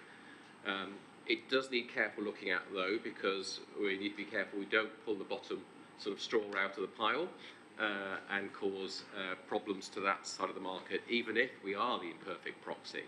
So I'd hope we'd explore that in some depth, but clearly my own belief is that I don't think we should be the proxy for providing support to the industry if indeed we are clear that that side of the industry needs support disproportionately or proportionately better than, say, some of the larger businesses which are able to cover their own costs. I guess maybe, and it's just a reflection as to whether there's some parallels in the principle to the earlier conversation we just had about national level regulation, that we're trying to deal with two quite different sectors in industry, between the local economy that support businesses and those that operate at a national and sometimes international level, and whether or not we will be able to accommodate that in our evidence gathering. Thank you. Rhian? Thank you, Susan. Thank you for the paper. I think it was really clear to read, and when we discussed the paper at WFAC last week, that was appreciated, because it's not a simple topic, is it? So I think from the Wales Committee, the feedback was, to take our time when we're doing this, when we're all suggesting that we should, and do it carefully if we're going to make any changes here. I think on the question of what are we trying to achieve with what, if we had a blank sheet of paper, what we don't, but if we did, then the messaging was quite clear from WFAC that the small abattoirs in Wales, are very vulnerable commercially. It is hard to run those organisations, and I was told that we've lost an abattoir recently in Cross Hands. Now, that's even before we do anything with this particular charging regime. So I think just noting that the vulnerability of that particular group. Now, all right, we have to put it in context. We were told there are 19 abattoirs in Wales, 5 of which you might consider small. And we do need to know what definitions of small, medium and large, perhaps small and medium are, but only, so 5 organisations headquartered in Wales, so probably very small. Subsequent conversations I've had have been very helpful in kind of suggesting that, you know, okay, as a UK level, we're not going to affect the throughput of our meat processing if a few small organisations are lost, but it's not really about that. It's more about the smaller abattoirs, and they need not be in a rural setting either. If I think more widely across the UK, in Wales most likely yes, but not necessarily in the UK. So trying to disconnect the rurality from it, I would suggest. But those organisations it's about providing what consumers want, and if we reflect on our consumer tracker information in there somewhere, I am absolutely sure there will be this want amongst some consumers to have local short supply chains for those that would like to consume meat. We've just got to have that in our minds when we're considering this. But so, you know, we're understanding of the need to look at this, understanding of the need to step through it carefully, and if we're seeking an objective, it's to support local supply chains and our ability to serve them, perhaps more than anything else. Thank you. Yeah, thanks, Susan. Actually, most of the points I was going to make have already been made, so I'm not going to repeat those, but I have one remaining. So apologies if it's slightly out of context then, James. But if the evidence does start to, or does suggest that we should continue to go down this road of reducing, I'll call it a subsidy, but you know what I mean, we're likely to be challenged more and more about whether the costs that we incur are as low as they can be. My question, therefore, is whether we're doing any work to ensure that's the case. There's one bit in the report which talks about indirect costs and sort of makes £4.4 million sound like it's not a lot of money. And, you know, I know in the scheme of things it might not be, but it is actually a lot of money. So I just want to be reassured that actually we are confident that our costs in this space that we are seeking for people to pay are as low as they can be. It does reflect the challenge going forward we're likely to get from industry, but actually we should be confident now because it's public money now as well. Thank you, everybody. So, James, a couple of points to pick up on there, not least that very specific point from Mark. Why don't you do that, and then I'll try and sum up where I think we are. Yeah, thank you. So, on your point, Mark, absolutely. The operational team are always looking for ways to improve efficiency in what we're doing, but actually looking at how we do the discount itself could have really helpful efficiencies in terms of those indirect costs, those overarching systems. The IT system we use is quite cumbersome at the moment. Having a system that has to do both invoicing and discounts at the same time is a difficult thing to do, and actually separating those in some way may produce some efficiencies that actually create savings in those overhead costs, for example. So very much looking at that, very much looking at being clear as to how we charge, what we charge for, and how it all fits together as part of this.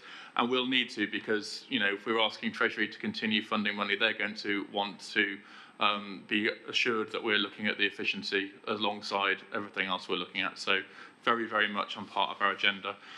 In terms of other comments, thank you. That was all really, really helpful in terms of sort of guiding us on the things we should look at. Absolutely on the regional point in Northern Ireland and Wales, definitely very, very conscious of that. And we'll be working hard to make sure that we take proper account of the regional differences.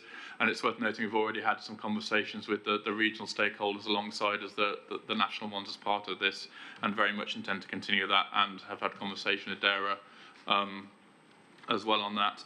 I think really your point about it not being about throughput's really helpful. You know, it's about what those businesses do for the places they're in.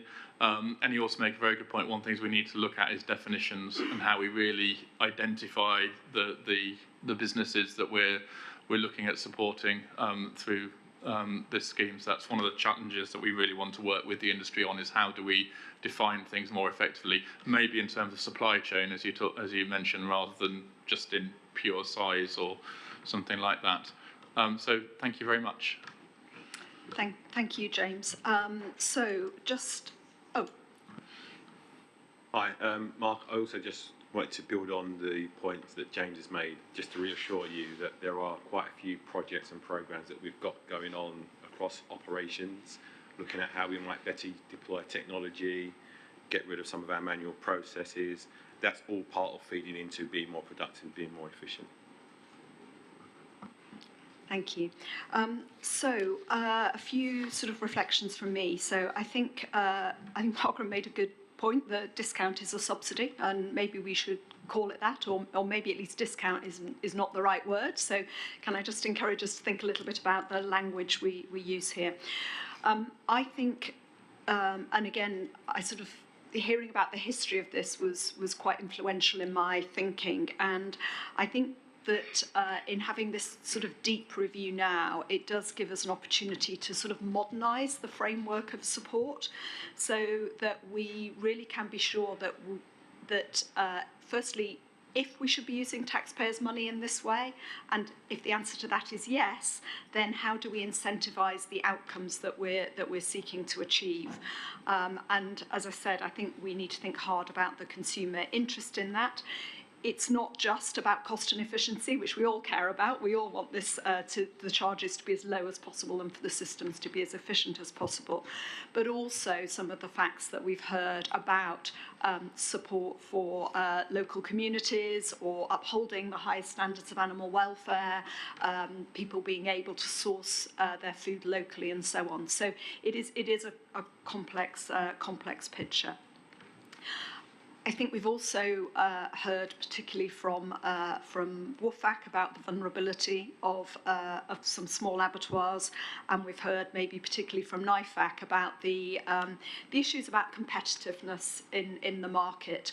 But those are issues which are important to our stakeholders in England as well. I mean, so I think we need to consider that in the round, but also ensuring that, as Anthony said, we've looked at the individual circumstances of each country and making sure we have a system that's fair across the board. What that brings me to is I think we need some further, more detailed economic analysis. I know stakeholders have provided some data, but I think that we really need to assure ourselves of that data and really sort of, get to the sort of facts of the matter. The cost of regulation is tiny in the face of all the other costs, but nonetheless, I'd still like to know where these various costs fall. That is going to take a little bit of time, so I think I'm certainly very supportive that we maintain the discount in its present form in the current year. We've agreed that with the Treasury, and I see board members are mostly content with that.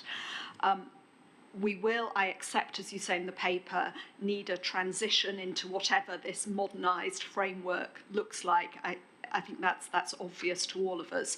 There's a lot of vulnerability in the system already. We don't want to introduce another one. On the other hand, transitions have to be a transition to something, and there needs to be a timeline for getting to something. And I don't want this to be a sort of ongoing, we're forever in transition and we never quite get to the new place.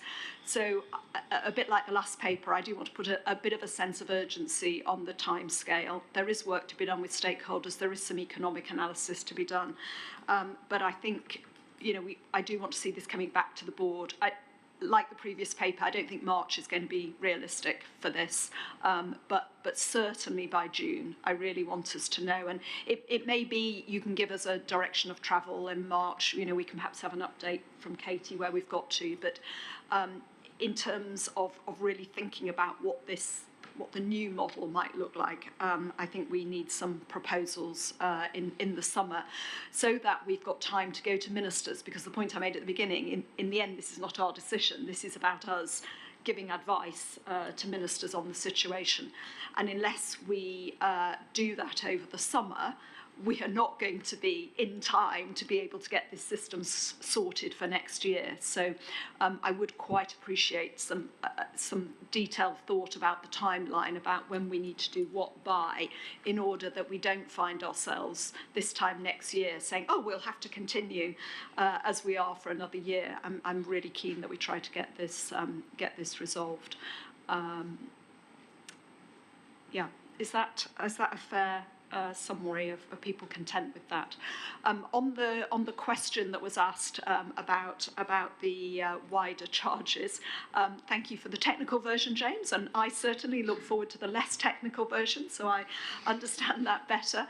But also pleased to hear that in parallel there is work going on just to make sure that our charges are as low as they can be, and that we're taking active steps to reduce them by better use of data and so forth. So that's good. But I think these are two separate conversations. The discount's one, and then the matter of charges is something separate. And right now, my laser focus is on sorting out the so-called discount scheme. But I trust you to be getting on with being as efficient as we can with charges alongside. Rebecca. Just one point of clarification, Susan. When you say we'll retain the discount in its current form, obviously the actual level of the discount will be subject to the normal negotiations. Of course. I mean, but the principles of it are there, and these are always a conversation with industry. And the board, the whole time I've been chair, we have been reducing the level of discount. That was the board's position, that in principle this was not something that we should be doing, and I expect that to continue. And I think that's an important part of, it's the start of this transition to a new system. Okay, now we are working at record-breaking and extremely efficient pace today, so we're well ahead of ourselves. But I think that we will break now rather than bringing the next item forward. But I suggest that we reconvene somewhat early, probably, let's say, at I think at 5 to 11, so I'll have a slightly extended break in case other people are joining the board for the next conversation. But I think we should resume again at 5 to 11. Thank you. Hello everyone, and welcome back. So we are starting the session a little bit earlier than on the agenda, but I hope, we'll see how the time plays out. So we're going to turn our attention now to the market authorisation paper. It's, I think, perhaps important to say that the Business Committee review the sort of delivery side of market authorisations at every meeting. So you haven't got all of that detailed information in here, though it is obviously in the Business Committee papers. But this is really a sort of update on where we are, both with our reform plans, but also to talk about the new sandbox for cell-cultivated products. And I thought that was important for the whole board really to hear about, because it's an important both investment in the FSA, but also an important component in us building for the future and looking to reform our system. So this is very much a paper in two halves, but I think I'll ask officials to introduce both parts straight off, and then we'll open up to the discussion. So welcome to Emma Barton, who's our Head of Regulatory Reform and Innovation, and Tom Vincent, who's the Deputy Director for Innovation Policy, which is a new role we've created within the FSA to really try to take this area forward. We've talked about reform in what we used to call regulated products, but now we tend to call market authorisations in quite a lot of detail over the last 18 months or so. And we've got two important legislative changes which are already making their way through Parliament. Today, I want us to think about the next steps in that reform journey, which Emma's going to tell us about, and then I'm going to turn to Tom to tell us a little bit more about the sandbox. So, Emma, over to you. Thank you, Chair. So, as Susan's just said, we discussed the process of market authorisations and our early thinking of reform in June. We're returning today with an update. As Susan just said, we're progressing the initial reforms. We intend to lay that legislation next month. In terms of wider reforms, clearly since June, there's been a change of government, elected on a manifesto which included a commitment to an SPS agreement with the EU. This will shape our operating context for reform. We're currently focused on the initial reforms and the sandbox, which Tom will talk to in a moment. For future reforms, we're narrowing the scope of that work to prioritise changes that will speed up approval timelines without compromising safety, such as by reviewing the roles and responsibilities between the FSA and ministers. The legislative powers that provide the most efficient way to implement these changes will expire in the first half of 2026, and therefore we'll need to deliver this at pace during 2025. I'll hand over to Tom. Perfect, thank you, Emma. We've also been awarded £1.6 million from the UK Government's Engineering Biology Sandbox Fund to launch a regulatory sandbox on cell-cultivated products. A sandbox is a programme that will allow extensive dialogue between industry and the regulator to help shape regulatory action, to help balance innovation whilst ensuring safety. The sandbox will run from February of next year until February 2027 and will enable us to work with industry and academic partners to gather rigorous scientific evidence about cell-cultivated products, how they're made, and the technologies used to make them. The insights we gather as part of this programme will enable us to make more informed and swifter regulatory decisions about cell-cultivated products to inform our wider market authorisation service. And so in summary, with this paper, we're asking the board to note our progress on the reform work that Emma set out and the sandbox, and to agree the next steps. Great, thank you for that. I think it's important really for the board to remember that the context for the reform programme that we kicked off has changed a little bit in the light of the new government's priorities and the sort of emphasis and aspiration really for closer working with the EU. So I think it's absolutely right that we rethink our plans. But any changes that happen there are going to take time. And meanwhile, we still have and are likely to still have responsibility for administering the system. So I think it is right that we prioritise the improvements that we can make there in streamlining and making more efficient those processes. So very much support the general thrust of these next steps for reform. Can I suggest that we talk about the reform aspects first, and then perhaps have some discussion about the sandbox? Or I think that's mostly really for information at this stage, though we look forward to hearing how that develops in the future. But on the reform plans, comments from colleagues. Ria? Thank you.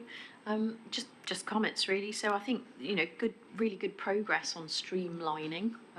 Everything we've talked about over quite some period of time now is we're starting to see some impacts of that good work. So well done.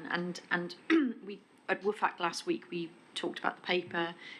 We agreed with the continued improvements that we set out, and particularly we had a discussion about that pre-application support piece and how important it is. And I see it in my day job. We get companies who actually they're doing R&D, but they're doing the right thing. They want to understand what that journey looks like, and they know it's going to be quite a chunky period of time. So they're coming to an innovation campus or a science park, say, where's the front door? So still, we can't do enough work, can we, just to make sure our front door is really evident to companies, and make sure all the agents that help them also know where our front door is. So just a comment, that's what we talked about. And I think particularly I noted in the paper the risk assessment piece now, where we're using other regulators' opinions. That can have quite a striking difference on the timeline involved. And I just wondered whether if there were any thoughts. Now we're doing that. I know we've been doing it a little while, but any thoughts on that or any reflections on? It sounds like it's working well, but anything you want to add on that? Lovely. Tim.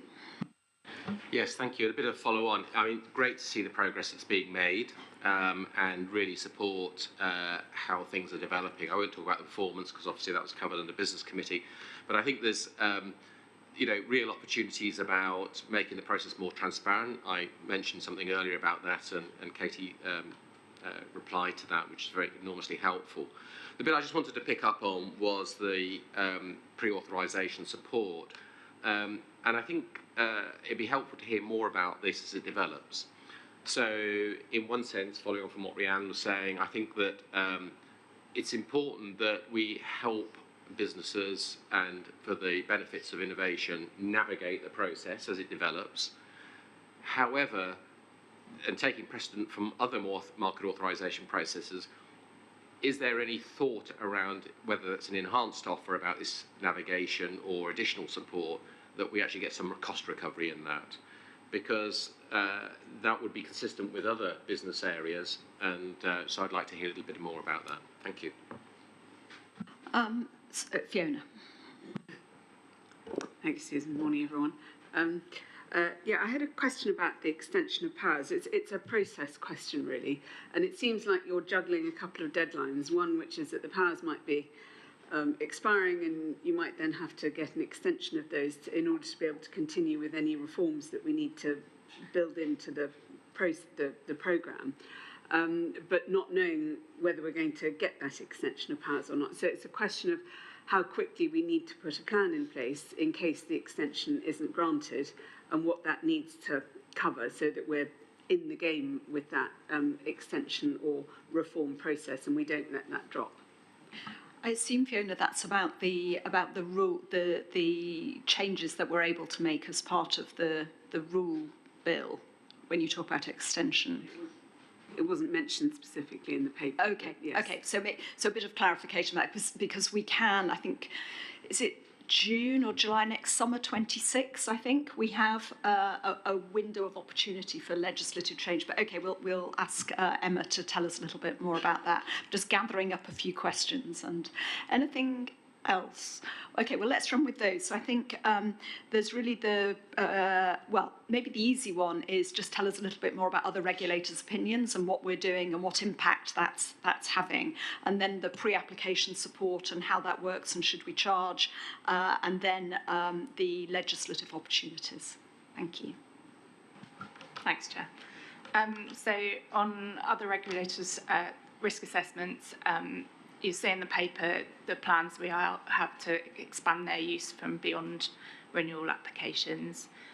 We are doing some work about what next steps could be for that following that expansion of use, looking at what the options are in terms of what the legislation allows us to do, and then what we could do in the future on that. So we certainly haven't stopped developing that area of work, and I absolutely agree that the figures that it's showing in terms of the time saved shows that that's a really important place to be kind of making sure that we continue to focus our efforts. So certainly keeping that going over the next sort of coming year.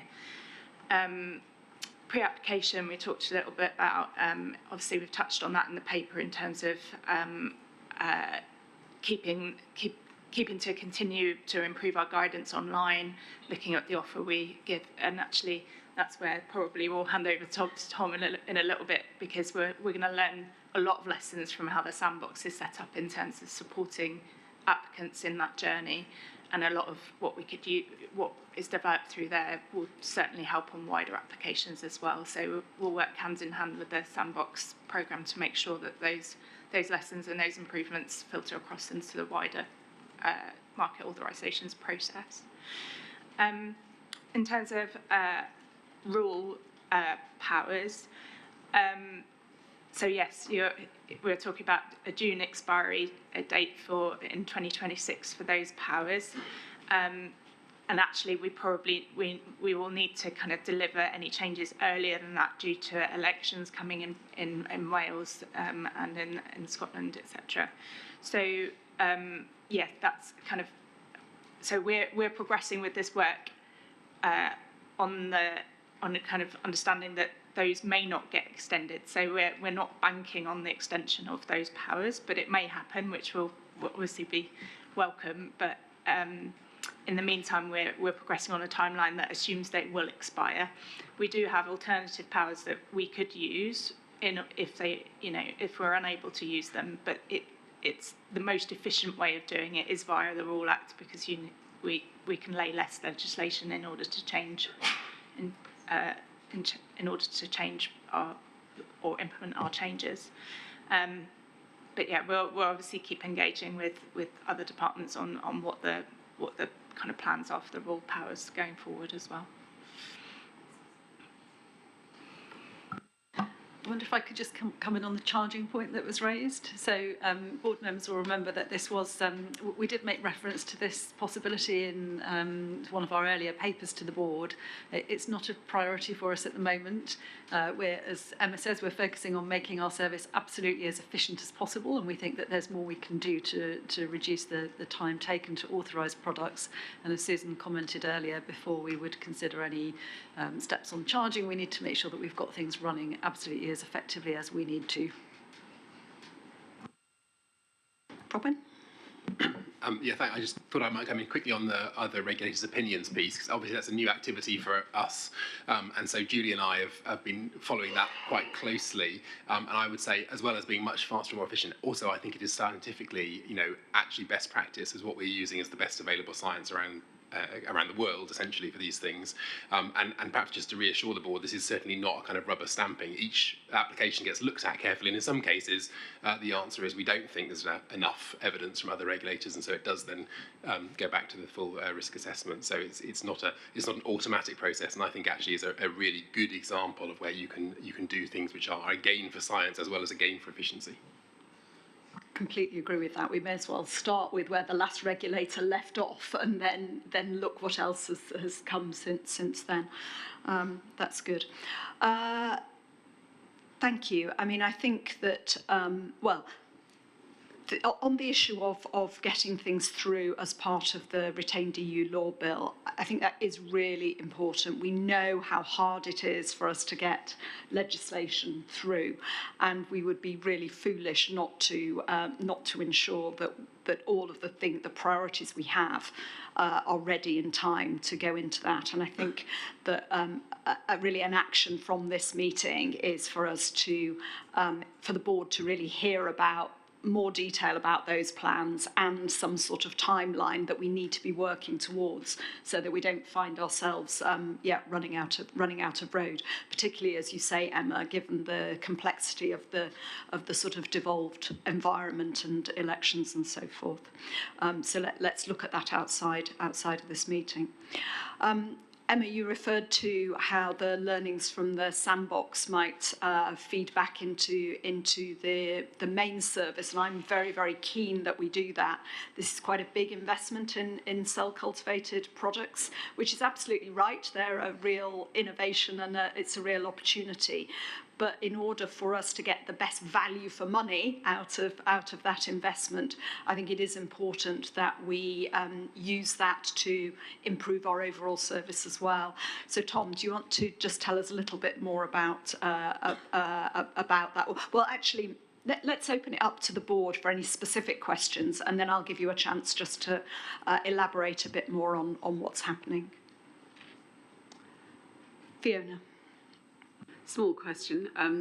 In the sandbox, are we also looking to other regulators? Because some of these products have been approved in other parts of the world, and there must be processes. So I'm just interested in, given that we're working with world-leading science, it'd be interesting to know how that positions what the FSA and the UK are doing.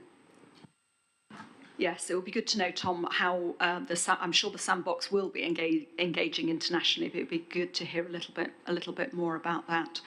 I'm getting, actually, why don't you just tell us a bit more detail, because I'm getting the sense that people haven't got quite enough information in a way to be able to sort of discuss it. So why don't you tell us a little bit more about how you envisage it working, and what the sort of first, what can the board expect to see?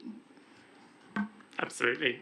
So there are three key elements to the sandbox. The first is understanding the scientific hazards and the food safety implications of them. And so from that, you'll get guidance that is published. We will work with industry to work out which and how we mitigate those hazards. The second is working through the complex regulatory and legal questions that products like this pose. And so again, that'll be working closely with legal colleagues to identify whether the current regulations in novel foods are fit for purpose to do that and what guidance might need to surround them to help companies navigate those regulations. And the third is the piloting of pre-application supports that Emma mentioned, where we have a lot of opportunity to learn through testing it with our industry applicants what they find most helpful. So we will have one-to-one consultations with industry, we will have workshops, we will allow applicants, both before they apply to the FSA and during their application being with us, to have those dialogues with risk assessors, with the people who are assessing the dossiers, so they can really understand what is needed to progress the application and ensure the food is safe.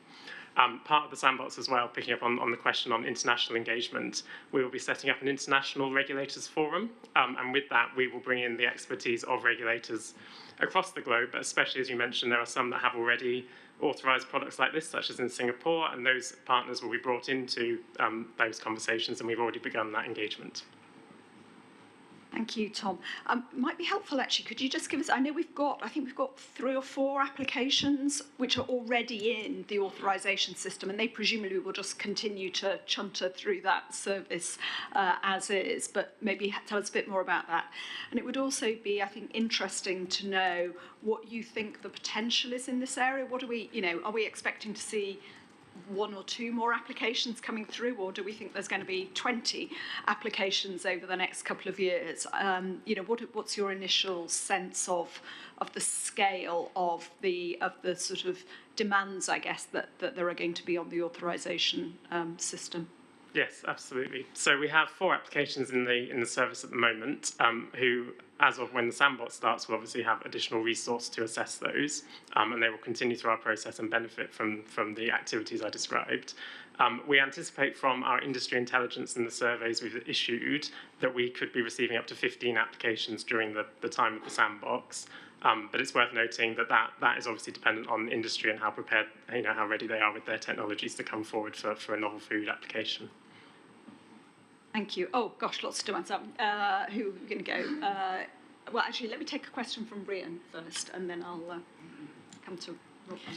Hi there. It was just a follow-up on the science input into it, and it's an emerging field, and it's a real crossover between biology and engineering and a lot of other disciplines. And I just wonder, how are we going to draw together the scientific advisory piece of this? Do we have to look internationally? I mean, we would anyway, but what's your sense of where we're going to draw these experts from, given that it's a very fledgling field? Robin, do you want to take that? And I know you were trying to come in on maybe that or another point. It was like telepathic communication with board members, right?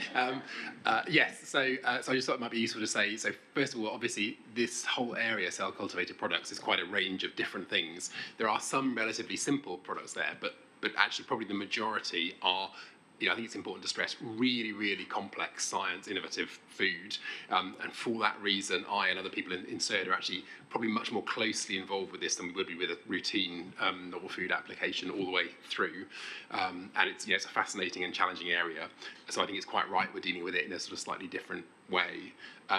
I'd also like to sort of set on record our thanks. The industry as a whole has been very, very engaged and very transparent so far, and that is enormously helpful because this is a really complex area, and having early sight of what is being developed is incredibly important.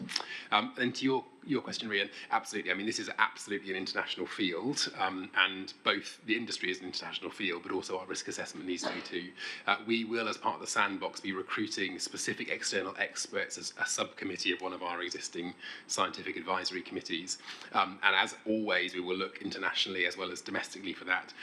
It's going to be really important to have a really good spread of expertise there, I think, because these products are highly diverse. You have everything from sort of dairy and plant-based systems right through to complex three-dimensional mammalian cell systems. And so I guess this is a sort of slight plea for people listening. If you're an expert in this field, we will be knocking on your door and asking for your advice in due course.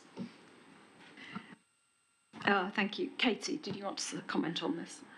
Yes, it's building what Robin said, really. I mean, we are really excited about the sandbox because it is, if I just take the board back for a moment to the strategy that we agreed about 3.5, 4 years ago, one of the guiding principles in that strategy is innovation. And we said that we want to anticipate change and get ahead of rapid developments in the food sector.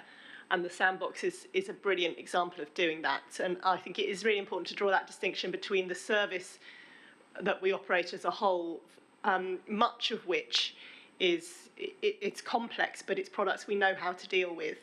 And the challenge there is making it more efficient, making it as user-friendly as possible, while still our overriding objective is to make sure that the foods are safe.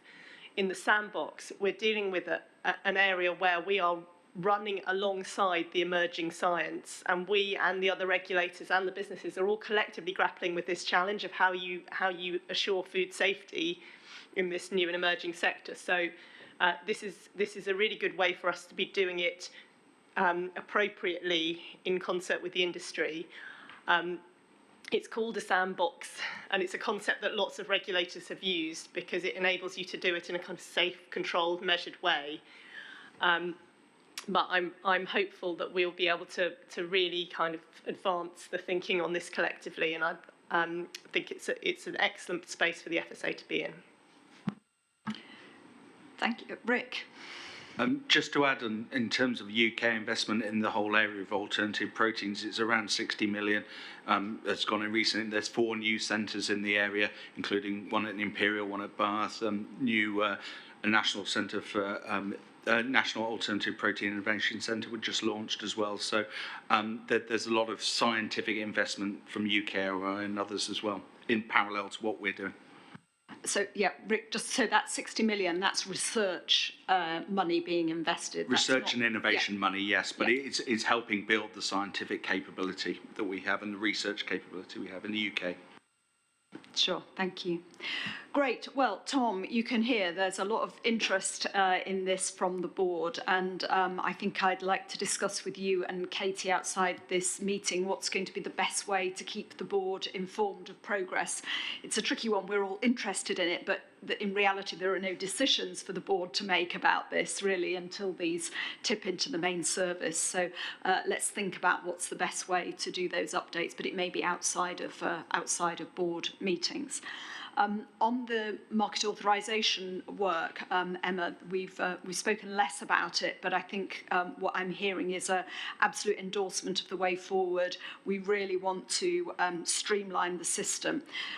One of the things that I hear from businesses all the time is that they want more certainty over the timelines. They want to know what to be able to expect. And I think the work that's been done already in tightening up our delivery systems is really helping that. But anything we can do now which is going to shorten those timelines will be extremely welcome. So as I said earlier, let's make sure we have some clear plans in mind, and it's important the board hears about those and that we're very clear about the timelines so that we get those in. We need to think about when that should come back to the board, whether that's, again, March or June. I'm very conscious this morning, I keep saying June, and clearly some things need to come back in March, but we'll sequence that later. But I think it will be good to have a timeline for these sort of strategic developments. So, really just thinking about the actions, absolutely pleased to see all the progress that's going on, and, very happy with those next steps, with the caveat that we just need to be clear on the timelines for the reform work. Good. Everybody happy with that? Thank you both very much. And I know there's a huge team that sits behind all the market authorisations, both in the risk management and the risk assessment in CERD. And it has come on in leaps and bounds over the last year or so, and really grateful for all the work that's gone into that. Thank you. So we're moving on now to the next item, which isn't a million miles away. In fact, it's really part of our market authorisation work, but it very specifically, we're going to turn our mind to CBD. And Tom is staying with us because this falls into Tom's arena as well. I'm absolutely delighted that we published the first CBD risk assessments recently, and it feels good to now be thinking about the risk management decisions, and that's really what this paper sets out. This is for officials to work on, but I thought, given all of the attention the board has given to CBD already, I thought it would be helpful for us to discuss it now and to really give a bit of a steer to officials about some of the factors that we want them to think through in looking at the risk management work. Tom, over to you. Perfect, thank you, Chair. So all edible CBD products need to receive a market authorisation to be lawfully sold in Great Britain. Uniquely for CBD, for an unauthorised novel food, we are allowing products to stay on the market in England and Wales where they are linked to a credible application. As the Chair mentioned, the FSA and Food Standards Scotland have now published our first 3 safety assessments for CBD. This means those 3 applications are proceeding into risk management, which is where we take the output of that safety assessment and advise ministers on what the terms of authorisation should be, so essentially in what form these products can be lawfully sold. Given these are our first CBD applications to move through risk assessment, we would like to seek agreement and discussion from the board on the guiding principles about how we should approach risk management, but also invite discussion on 2 key areas of risk management that we will be considering as part of this. The first of those is the presence of THC, which is a controlled substance. Drugs law is the responsibility of the Home Office, who recently confirmed that where THC is present in small levels or very low levels, products can be defined as exempt and therefore can be freely traded. They have also set out revised licensing conditions that will enable the storage and transport of certain products, again containing very low levels of THC. Food products that contain low levels of THC will fall under this exemption. And the FSA is proposing to regulate edible CBD products under existing food law. We are therefore proposing that THC is treated as a contaminant where it is present at safe levels. However, I must remind the board that legally THC remains a drug despite these exemptions. And then the second area that we've outlined in the paper is how we will ensure the protection of vulnerable groups, including those under 18. So our safety advice is clear that vulnerable groups, including under 18s, should not consume CBD. Therefore, we are proposing that products must have clear labelling and additional safety warnings on packaging. We are also exploring voluntary schemes with industry to prevent the sale of these products to under 18s and are considering marketing restrictions as well. If the board is content with the approach we've described in the paper and that I've just outlined, we will be making recommendations to ministers in England and Wales in the spring or summer of next year, following a public consultation.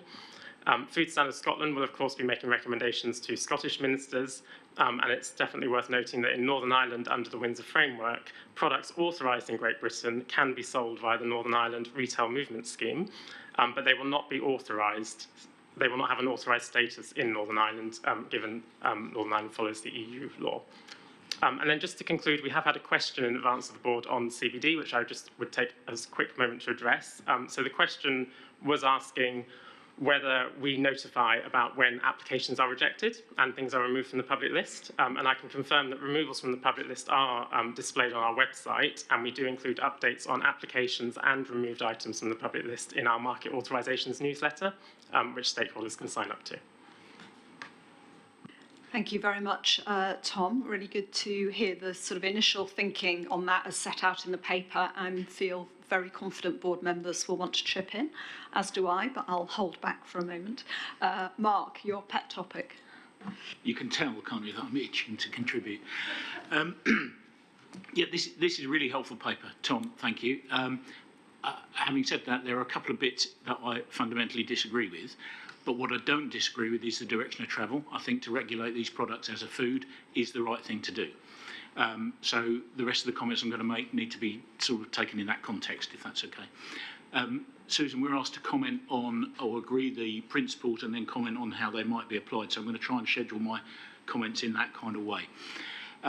In terms of the principles, generally, yes, I agree they're right. Consumer safety is listed as the first thing on here, and it must be, and we must always do that.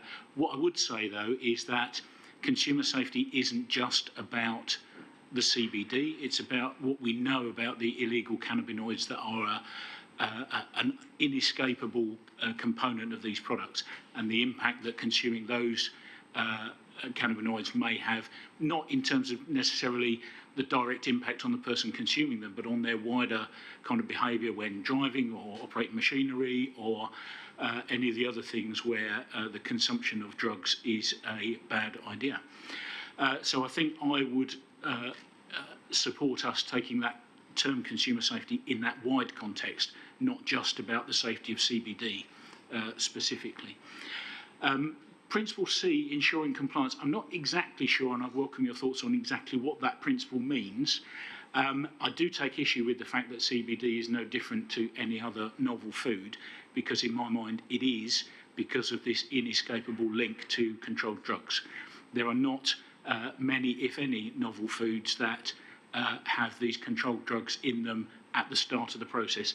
And THC and the controlled drugs are not a contaminant in the traditional sense, in as much as they haven't got in there by accident. They haven't grown like a mould in there, through lack of control. They're in the product at the start and have to be stripped out. So that I do take issue with the fact that CBD is no different. I think it is, and I think when we use these principles, we need to reflect that it is different and use the principles in that light. There is a comment later on about THC in terms of the fact that it's almost impossible to extract it. I take issue with that as well, because I have seen test results of CBD, legitimate CBD products, where there has been zero detectable THC and other controlled cannabinoids, and that's detectable using really quite detailed mass spectrometry methods.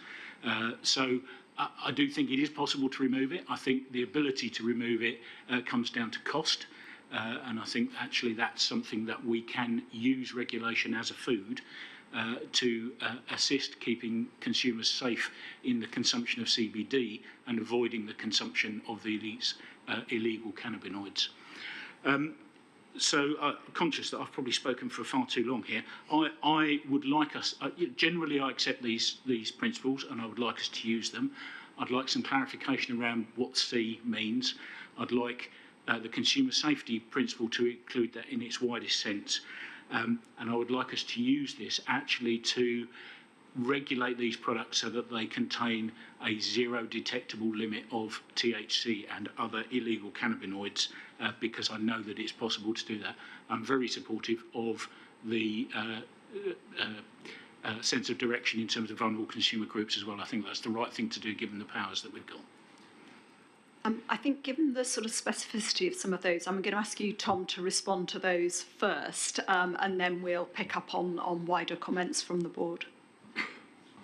Thank you, Chair.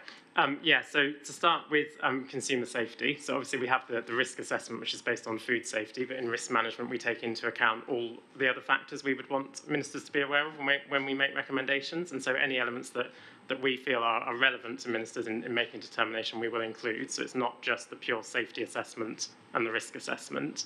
And as you say, with CBD products, there are a lot of those other factors that I'm sure ministers will want to have advice on and want to be clear about before they authorise or potentially authorise any products.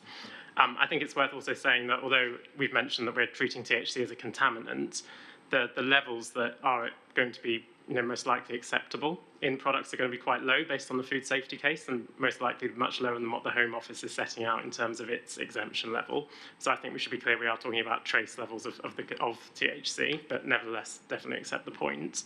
And then on point C around compliance, that principle is really about all of our work that we're going to do, especially with retailers, to ensure that whatever additional advice and guidance we issue alongside these authorisations is helpful and useful in making sure that only products that are safe and that follow our standards are on the market. And we've seen to date with the public list that actually the retailers have been one of our greatest allies in making sure products that we think should not be on the market are taken off. Thank you. Anthony, you wanted to come in, then Brian. Thank you, Tom, and it's a very good paper. It's a very clear paper, and clearly a lot of work has gone on in this, and thank you for setting out the Northern Ireland context as well. When we discussed this at NIFAC, there was a couple of questions you've dealt with. I think the vulnerable groups and the under-18s, which was a big concern there. One of the questions that the committee did want to know was there an acceptable level of THC, and is there a maximum residual level that's set for products, and how the food is to be consumed? So, for example, the question was, could you consume a sweet that has 10 grams, or could you consume a drink that has 500 millilitres? You know, have we thought through those processes? Now, I know in terms of Mark's questions, you're saying that it'll be much lower than that, but it was just the concern about, do we really know what the manufacturers are going to go with?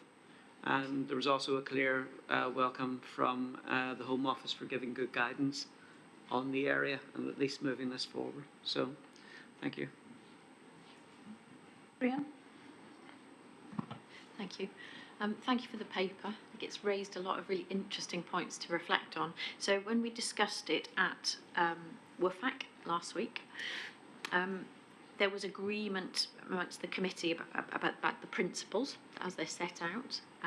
Consumer safety and trust came up as a discussion, and the trust bit is really interesting. So it's a two-way street. So what came out is how vital it is that the public understanding of CBD products, what they are, what their merits are, and it has to be conveyed as well, assessed, and ways to improve it, and that's put in the advice that we give to ministers, because we are reliant on consumers understanding this novel food, and particularly when it comes to the vulnerable groups. I mean, WFAC were entirely agreed on the approach to under 18s and not making it acceptable to be consumed if you're under 18. It relies on everybody that's around those vulnerable people, so the under 18s and those that are on medications and whatever, for whom it may not be appropriate.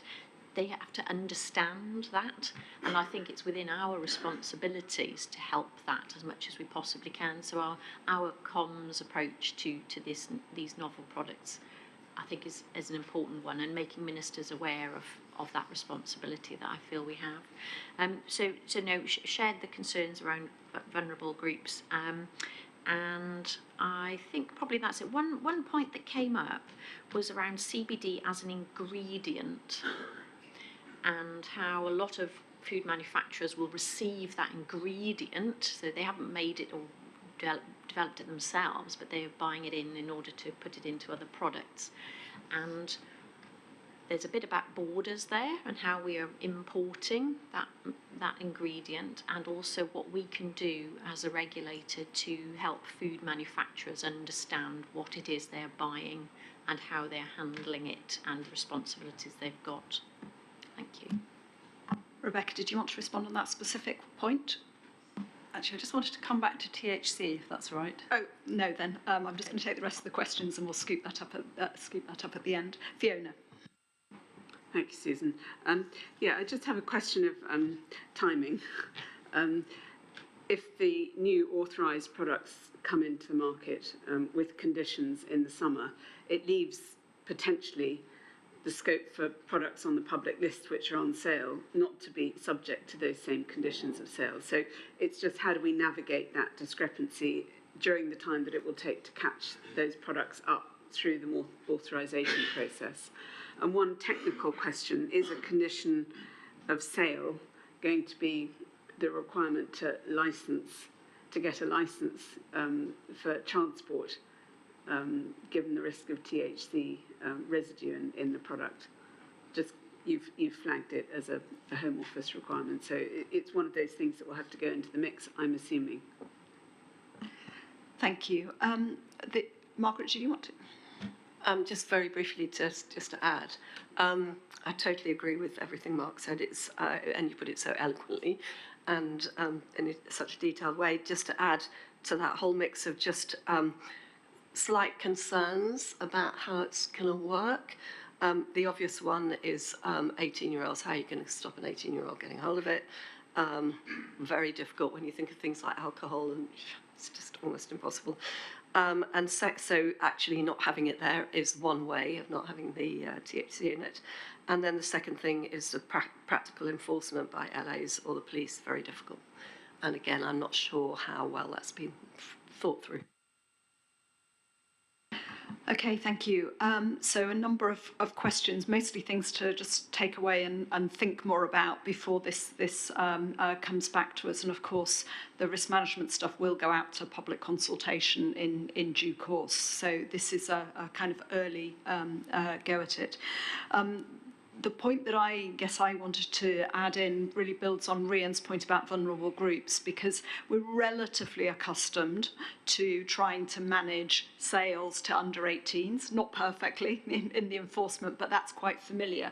It's a much trickier concept when we start thinking about the wider definition of vulnerable groups and how they get protected. And I want to ensure that we give as much thought to that as we do to the under 18s, because I think that's actually much more challenging. And you know, yeah, that's just something to take away. So Rebecca, I don't know something about THC. Yeah, I just wanted to be really clear about how we approach the issue of THC, and I don't want there to be any confusion. So the Home Office guidance is really specifically about enforcement under drugs law and the 1 milligram per container. That is not our starting point for food safety. We will treat this as we do any other contaminant, and as with any other product, we expect the level of contamination to be as low as possible, and we will look at THC as with any other contaminant that may be present in CBD and consider what are the safe levels and be advised by our scientific advisory committees on that. I just want to be crystal clear about that and not to get confused with this other issue about enforcement under drugs law. So just to Thank you. I mean, that's helpful to hear that, but I think you and Mark are talking at cross purposes here. So great, of course we should be talking about minimising it and so on. But I think Mark's point was that the starting point, the principle, should be guidance to companies and a strong steer that the most appropriate thing is that there should be no detectable amount in there, and that's very different than talking about some minimum amount. So I think there is something about the language which sends a clear steer that we expect this to be undetectable, rather than we expect it to be no more than X. Now, obviously, when we get to enforcement, there are different matters, but Mark, is that a fair summary of what the point you're trying to make? Couldn't have put it better myself, right. Susan. Thank you. So we don't need to bottom that out now, but you're here. You know, you asked the board for a steer, and our steer is towards there being undetectable amounts of this, accepting that won't absolutely always be the case, but that's what people should be aiming towards. So Tom, I saw you busy taking notes. Do you want to just reflect or comment or ask any further questions of the board, I think, that will help you and your team as you move forward with the risk management work? Thank you, Chair. Yeah, so just to pick up on a few comments to help move the conversation forward. So on THC and how it's reflected for individual product types and the types of consumption. So the individual novel food authorisations will be specified based on the product type and the form of consumption the applicant has applied for. So that will be factored in on a tailored basis. And applicants and businesses who use that ingredient will be expected to follow those terms of authorisation, or they will become an unauthorised novel food and removed from the market. So there will be enforcement against them if they don't follow. On vulnerable groups, absolutely hear what the board is saying. I think we talked about in the paper labelling and what we'll do with industry. There's also, of course, our consumer advice that we can use to communicate messages clearly and accessibly to different groups, including wider vulnerable groups, as the chair mentioned. On the public list, yes, we absolutely accept that we need to have some deep consideration about what we do once some products are potentially authorised and we still have a list, and those considerations are ongoing, but there are quite a few implications to work through, both practically in enforcement terms and for the FSA, and then how we communicate advice clearly when we have that situation in train. And on the point on licences, absolutely, in some cases companies will need licences and they need to talk to the Home Office and get clear guidance about that. But the FSA and the Home Office are also liaising to work out how we can work together to make it as clear and accessible as possible what the regulations overall are. And we absolutely accept the practical enforcement difficulties around under 18s. And are taking that very seriously and have thought about that sort of at some depth in trying to come with these proposals to the board, and will continue to do so as we move towards proper recommendations to ministers. Thank you.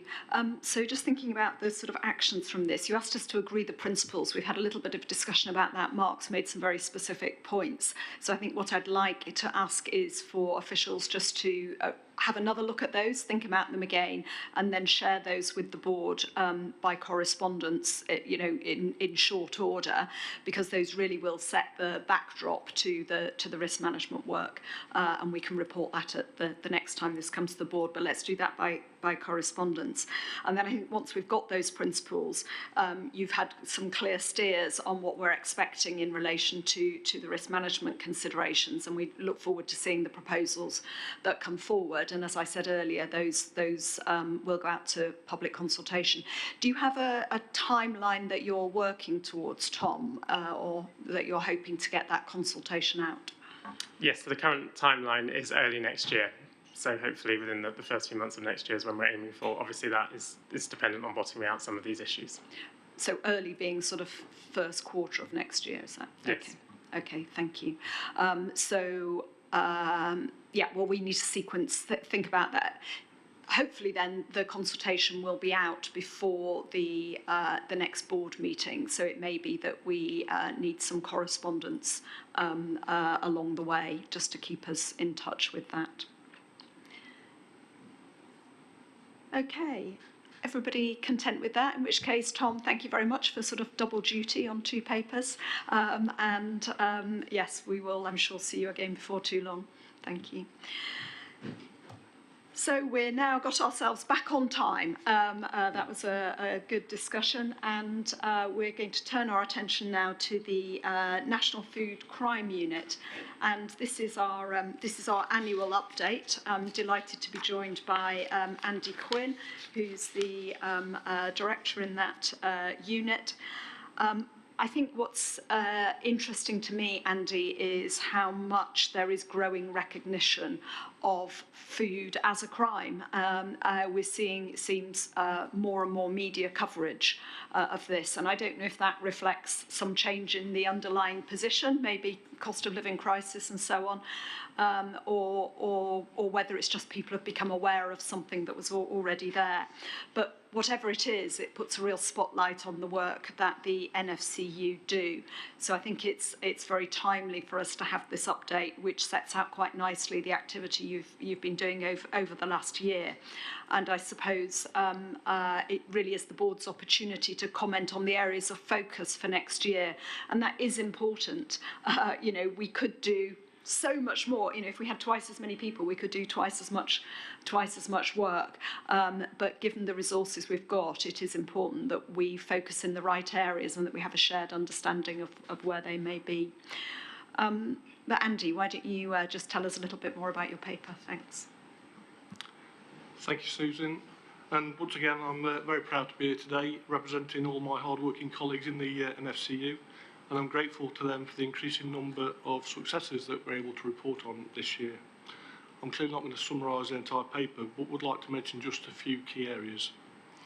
Firstly, I'd like to update the board in relation to our journey to secure additional powers for food crime officers in England and Wales, and hopefully provide the board with reassurances of the measures that we've put in place to ensure that these powers, if granted, will be used appropriately. It's only in the last week that we've received approval from Mr. Andrew Gwynn, which has enabled us to submit 2 statutory instruments to be triaged by the Parliamentary Business and Legislation Committee, with a proposed laying date on the 10th of March 2025, with hopefully those powers coming to be on the 1st of April 2025 if approved. These SIs will enable the additional powers to be granted to food crime officers only in England and Wales, and will enable complaint oversight by the Independent Office for Police Conduct. I'd like to point out that it will not be all NFCU colleagues that will be identified as food crime officers, and therefore not all of NFCU colleagues will be given these additional powers. In fact, it will probably be just around half of us that get the powers. And it will only be those NFCU officers that have completed the appropriate training and have the requisite experience to enable them to use these powers appropriately. And that will have to be approved by a NFCU senior manager. It's also key to note that many of our identified food crime officers have got extensive experience of working already with these powers in previous employment. However, we have designed, with an independent training provider, a bespoke training course which covers all the new powers. That bespoke training has already been delivered to those that we envisage being identified as food crime officers. In addition to the training, we've got bespoke training days arranged in the future for continuous professional development, so that they will always be kept on top of. And this will include bespoke knowledge checks. In addition to ongoing training, all NFCU operational activity is overseen by a senior investigating officer at G6 and G7 level, and they are accredited by the College of Policing under their Professionalising Investigations programme at the highest levels of PIP3 and PIP4. Vast majority of our operational deployments are subject to extensive planning and will be subject to operational orders and briefing documents where the appropriate use of powers will be clearly documented and relayed to all those participating. So if these powers are granted, then in addition to the complaints oversight by IOPC, our use of these powers will also be overseen by His Majesty's Inspectorate of Constabulary Fire and Rescue Service, who can conduct an inspection of the NFCU at any time. In preparation for these powers, we've also designed an internal complaints procedure with the wider FSA complaints team that will ensure all appropriate referrals to IPC are made within the specified timeframes. So hopefully that's sufficient reassurance in relation to powers. A few other things. The Food Crime Strategic Assessment has been published again this year, so that's the most complete assessment of available intelligence about food crime since we last published an assessment in 2020, and that was completed in conjunction with and in collaboration with Food Standards Scotland. Again, the report revealed that the UK food remains safe and authentic. However, new drivers for food crime have emerged, which does present criminals with new opportunities. That's not to say that the amount of food crime is increasing, but as you will appreciate, food fraud often goes underreported because a good food crime often goes unnoticed. We also assess that we now know more about the individuals involved in UK food crime and their links to serious organised crime than we have ever previously known. So on the back of the assessment, we have refreshed our NFCU's control strategy priorities, and they now include a focus on specific supply chains that present high levels of authenticity risk to the UK, which include things like herbs and spices, honey, and organic claims. These are often commodities where there's a lot of media attention, but where frauds may be prove difficult to prove, especially with any adulteration potentially happening before it even reaches the UK. In relation to the criminal justice outcomes, I'd just like to mention that the report covers quite a few of those this year, which I'm very proud of, notwithstanding the well-publicised delays in the criminal justice system at present that we're experiencing. So when I was here last year, I mentioned that there were 3 trials due in 2024. All 3 of those trials have been postponed to 2025 and even one to 2026. In addition to the cases where we've got individuals already pending trial dates, we've also got individuals that are charged, others where we've got files to the Crown Prosecution Service to consider further charges, and of late we've had a real flurry of operational activity. In fact, in the last few weeks, together with police partners in Yorkshire, we had an individual arrested on suspicion of fraud relating to the emergency slaughter of cows on farms. That resulted in us executing a search warrant at the slaughterhouse to gather further evidence. 2 weeks ago, we had 5 individuals arrested for being concerned in the supply of illegal and unfit meat. That's when we detained 48 smokies and seized approximately £5,000 in cash from one of the suspects at the scene. And last week, conducting follow-up inquiries, we arrested a further individual in Wales where we think that illegal smoky trade, where those smokers have been illegally slaughtered. And the final point I wanted to mention from the report was in relation to our commitment last year to focus more on prevention. You'll see that by the end of Q2 this financial year, 27% of our disruptions have been generated by our prevention team. That's compared to only 2% at this same stage in 23-24. So the investment in our prevention is definitely starting to pay off. To finish, I'd just like to ask the board to note our recommendations and agree our 4 areas for focus in the coming year, as detailed in the paper. Thanks, Susan. Great, thank you, Andy, and really good to hear all of that additional detail about the PACE powers. I mean, great that we've got dates that we're expecting for that, and helpful to hear all of that additional detail. I suspect that other board members like me might appreciate that in writing, because it's sort of additional to what's in the paper. I think it'd be helpful for us just outside of this meeting to just have a short summary about essentially what you just said to us, so that we can sort of think about that in a little bit more detail, because it is important that we really make sure we've got this right and we've got the right oversight and mechanisms in place. So if I could, ask you to do that. I suggest actually we just talk about the PACE powers bit to start with, and then I'll open it up for a wider conversation. Anthony. Thank you, Chair. Excellent paper. Very well done. I agree with the extension of the powers and the moving forward, but just for the sake of clarity, just to say that Northern Ireland has a completely separate system and oversight structure, and therefore the powers won't apply to any of the staff within Northern Ireland. And I don't think it would be appropriate that they should be, and we shouldn't seek extension to Northern Ireland, because it would be more pain than it's worth. But other than that, very good paper. Thank you. Anyone else want to comment? Margaret. I didn't quite understand one thing about what you were saying, but it was really interesting, because this is so important. You need the powers so that you can make food safer for the public. Really important. Is this just a fraction of the powers you need? Is this a good step forward and a really good thing to welcome? And do we still need to do more? Are you still seeking more or not? Yes. Oh, well, the microphones are still working, so let's just plough on. Yeah. Okay. Any further Mark?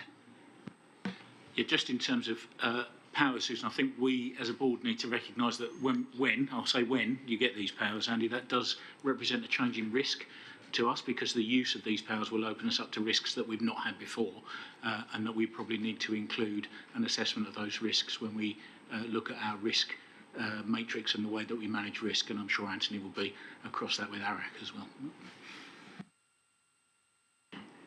Good. I'm not sure there's anything particular for you to comment on there, Andy, in relation to those PACE. Margaret's point, I guess. Yeah. Cover all 3 briefly. Totally agree. Northern Ireland, out of scope, and no plans by me to ever venture going down that route. Margaret, in relation to the powers that we need, I think that we've made a bid for all the powers that we would reasonably be expected to get. Is that all the powers? Certainly not. So we're not seeking a power of arrest at this moment in time. Should that come down the line? Who knows? But we'd have to have really good justification for that. And with those powers of arrest, if we were to ever venture for them, then there would be a whole host of new risks that Mark relates to. So I think we are going for powers which will help us, which will reduce the amount of time that we have to rely on police partners to help us out currently with execution of warrants, obtaining warrants. But we're not going the full hog, and at present there's no immediate appetite to even consider going for any more powers at this time. So that's your advice to us, is that actually on that one, hallelujah, we can draw a line under it for the time being. That's correct, yes. And I do acknowledge, like Mark says, that allocating powers, using powers does escalate the risks. So we will be open to more public complaints, more scrutiny by the public in relation to how we use those powers and execute those powers.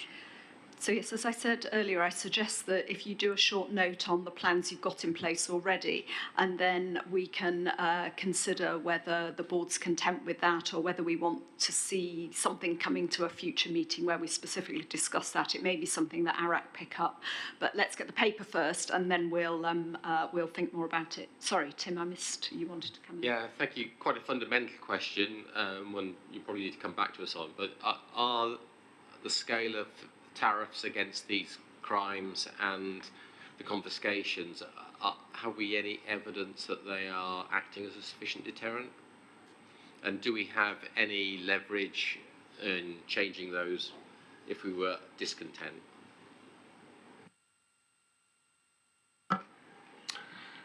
In relation to tariffs acting as a deterrent or the punishments for the crimes that we're investigating, I think the sentences that we've seen so far reported, none of those are what I would call our big three cases that are still due for trial in 2025. So I would like to see sentences including prison sentences for the cases that we're dealing with. And if we're successful in 2025, then I would anticipate and expect that we would be reporting on some substantial custodial sentences next year. So I think it's a little bit early to say, but our three big cases are still due for trial in 2025. Yeah, thank you, Tim. I think in a way that helps to move us into the sort of wider questions in this paper. And it is disappointing about the delays in the court proceedings, but everybody feels that across the whole criminal justice system. But I think there is an important component of sort of deterrence around this, which is unfortunate that we can't get them through more quickly. Before I open up the rest of the paper for wider comment, just to say those people in the room whose screens have gone dead, it's actually only the table that's lost power, and this is still being live streamed. So we're just continuing as it was. Sorry, Junior, was it on pace powers or was it on the wider? Okay, all right. Just an additional point around the pace powers in relation to Mark's point around risks. I suppose one of the mitigations that we do have inherently is we've got people in the unit that are used to operating with these powers in previous roles. So that does go some way to mitigating those additional risks because we're used to operating in that way. And I suppose the other thing in relation to risk is when we go back, though, I suppose it'd be good maybe to go back and pick that up at ARAC. Great. Okay, so on the wider NFCU paper, and power's back. Thank you. Yes. Let me open that up to questions. Mark first. Thank you, Susan. Andy, great paper. Thank you. It never ceases to amaze me what the Food Crime Unit does achieve. I just wanted to draw out a couple of things and have a couple of questions, if that's okay. There's something in here, some really groundbreaking stuff in terms of proceeds of crime and cryptocurrency. No questions in relation to that, just to reflect that actually that's a really good piece of work. Most of the crime, I suspect, that your unit investigates is financially motivated, and in terms of deterrent, actually pursuing the proceeds of those crimes will be as big, if not a bigger deterrent than anything that the criminal courts will use in terms of a sentence. So that's, I think, a really positive and really groundbreaking piece of work that the unit should be congratulated at, and the FI concerned as well.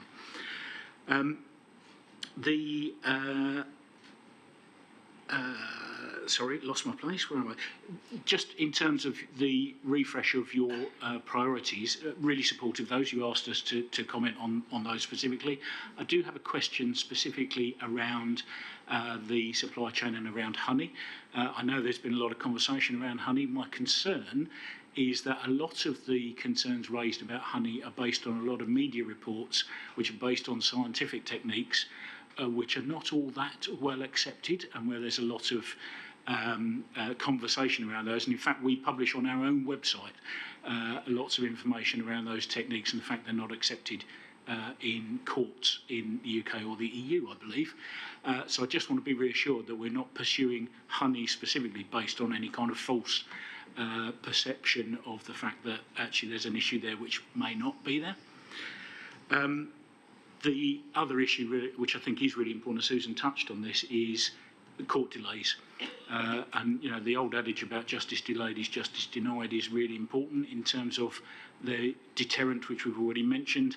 If we're not getting these criminals into court, then two things: there is no deterrent, and they are able to continue with their crimes whilst their case is delayed. I know it's not in our control, but I think as a board we should be making representations to whoever is the appropriate government department to try and alleviate some of these issues. And I'm not suggesting that's easy.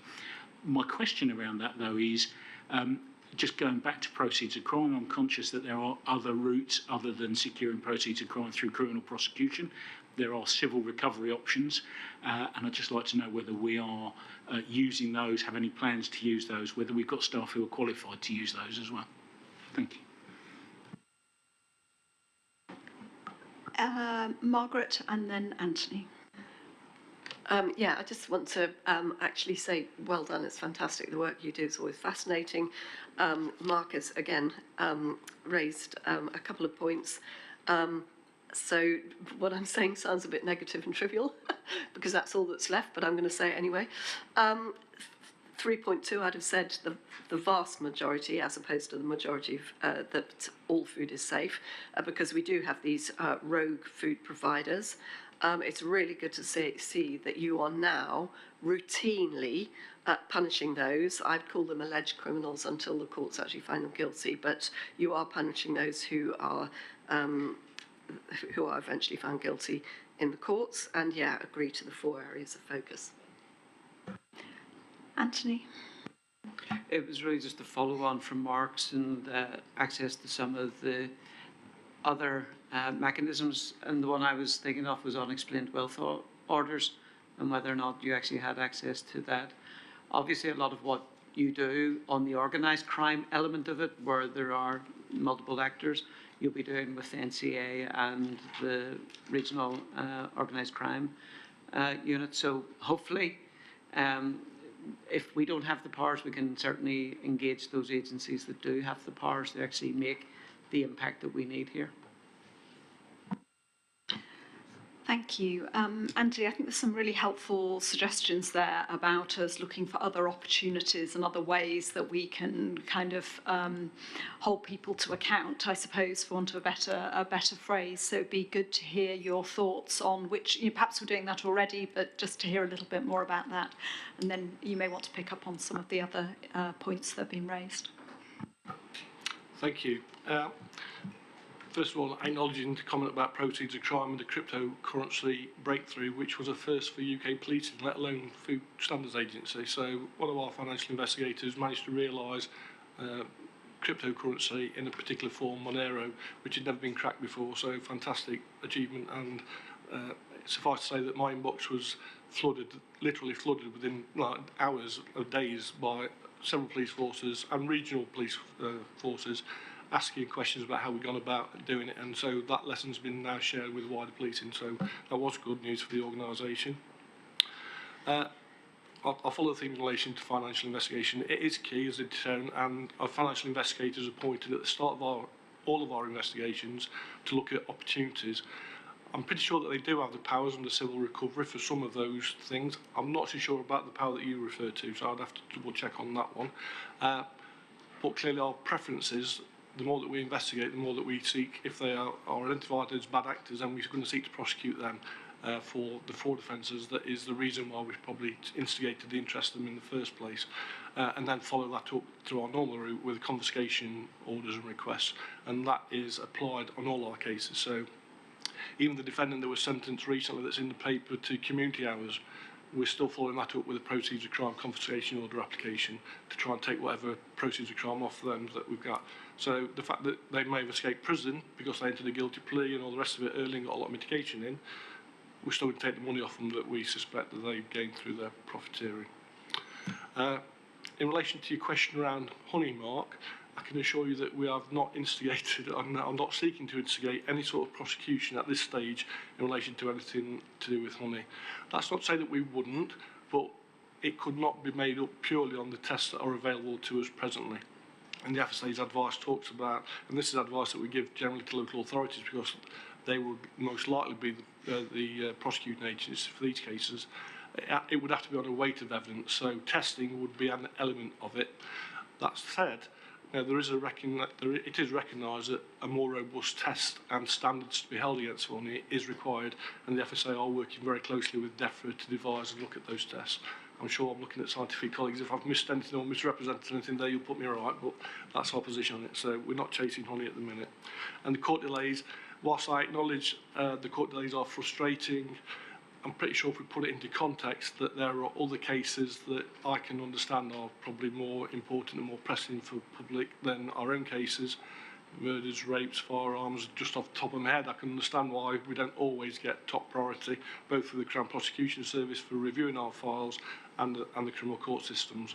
But I'm pretty sure that the government of the day will now be looking at how they can improve the effectiveness of the criminal justice system. So we can only hope that things start to improve swiftly with that. Great, thank you, Andy, and brilliant to hear about the cryptocurrency thing. I wasn't previously aware of that, so yeah, that's really, really good to hear that, and I think shows that we've now got a real group of very skilled investigators who are really, working at the sort of cutting edge of their field and very much part of the wider landscape of dealing with crime we face of all different kinds. So thank you for all the work on that. I think that it's been a really good year for the NFCU, and that's testament to the hard work that everybody puts in to make it happen, notwithstanding the sort of delays in the courts and so on. You asked us to think about the areas of focus for the future, and I think what I'm hearing is very much some work around the new powers, making sure we're set up to use those effectively, and obviously beginning to use that. And next year the board will be keen to see what's changed as a result of that capability. I think we've also heard quite a bit about looking to mitigate the problems caused by delays in the courts, finding other ways of taking action, whilst of course continuing to pursue prosecutions as energetically as we can. And then the third thing, which we perhaps haven't talked much about, but I think almost goes as read, is the work on prevention, and really working with businesses to help them keep their supply chains safe and secure, and just generally building that resilience, because well, I don't need to tell you, the criminals are very good at changing and evolving all the time, and it's really important that we keep up with that and help businesses to do so. So very much endorse the priorities you've set out, and thank you for all the work. Just to clarify one thing, that work on prevention clearly needs to continue, but the focus for next year really needs to be on the small and medium-sized businesses that we are learning through our responses and tools that they're probably the most vulnerable and where we can most make impact with helping and advising those smaller businesses. Okay, thank you for that. Great, lovely. So with that, we will close that item and move on to the next on the agenda, which is another of our annual updates. This time it's the annual communications update, and Claire Forbes is with us already. It has been a busy year for the comms team. There's been a fair amount of change in the external environment, which sort of alters the context in which the FSA is operating, not least obviously the general election, and the subsequent change in government, but we've also seen restoration of the Northern Ireland Assembly. We've seen quite a change in ministers in the Welsh government, and that really does impact on our comms function. There's also been some significant incidents. There's been quite a lot of reactive comms work, and there's always the ongoing internal communications work. So I think this is a really good opportunity to see the breadth of what we do rather than those isolated incidents, and I guess to look ahead about how we are going to really maximise our impact in the coming year. So Claire, over to you. Thank you very much, Susan. Good afternoon, everybody. Yes, I'm pleased to be able to present to board a summary of the work of the communications teams across England, Wales and Northern Ireland over the past year. And as Susan has said, I think in communications you always need to be ready for the unexpected. So we have had to adapt and change our plans, particularly I think a few people were expecting a summer general election, and similarly we've had a couple of major incidents, and then of course the departure of Emily Miles as well from an internal communications point of view. So the report outlines how we've responded to some of those events, and also the progress that we've made on the commitments that we made to board this time last year. If I may, Susan, just before I hand over to board for their comments and questions, I just wanted to respond to a couple of comments that were made earlier in the meeting. So, Rhiannon, you asked about our trust ratings in relation to our research, our food and EU research. As you highlighted, we saw a dip in trust in those ratings. That was in the results that we published in the spring. Those results were based on fieldwork that was done in 2023. And then in the most recent publication of the research, the most recent wave, which was published this autumn, we saw a slight recovery. The dip that we saw in trust is very much in line with research which is not FSA related, but sort of broader research around trust in government. So there is some consistency there. We are pleased to have seen it going up slightly. I would certainly say that we're not complacent about that, and we will continue to monitor that. The next wave of this particular research may not be ready for the March board meeting, but certainly will be for June. So we'll be able to report back then.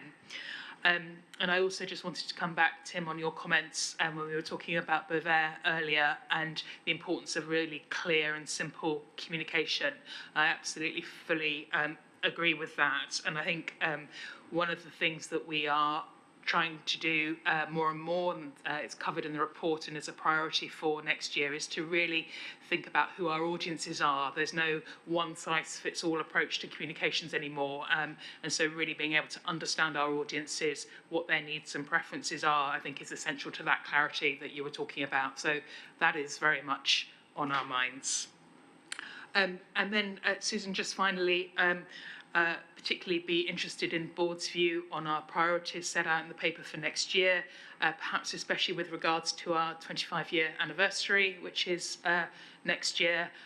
Just interested in board's views about how we might mark that. Great, thank you very much, Claire. And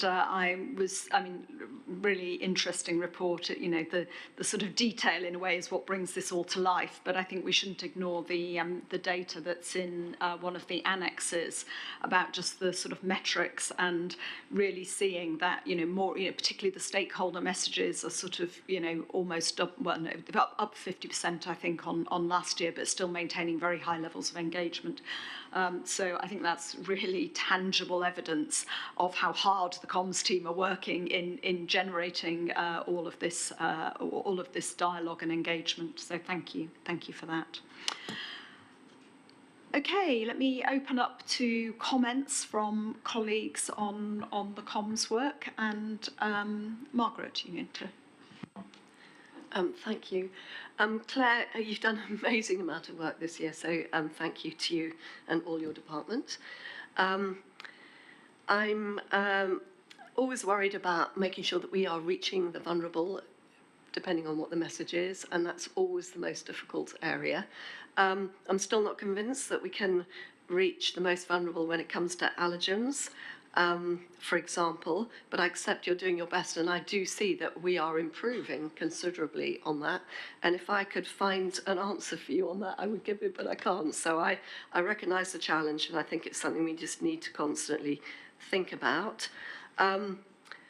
I think it's right that people who don't, that you focus on engaging on those allergen sufferers, if that happens to be what it is.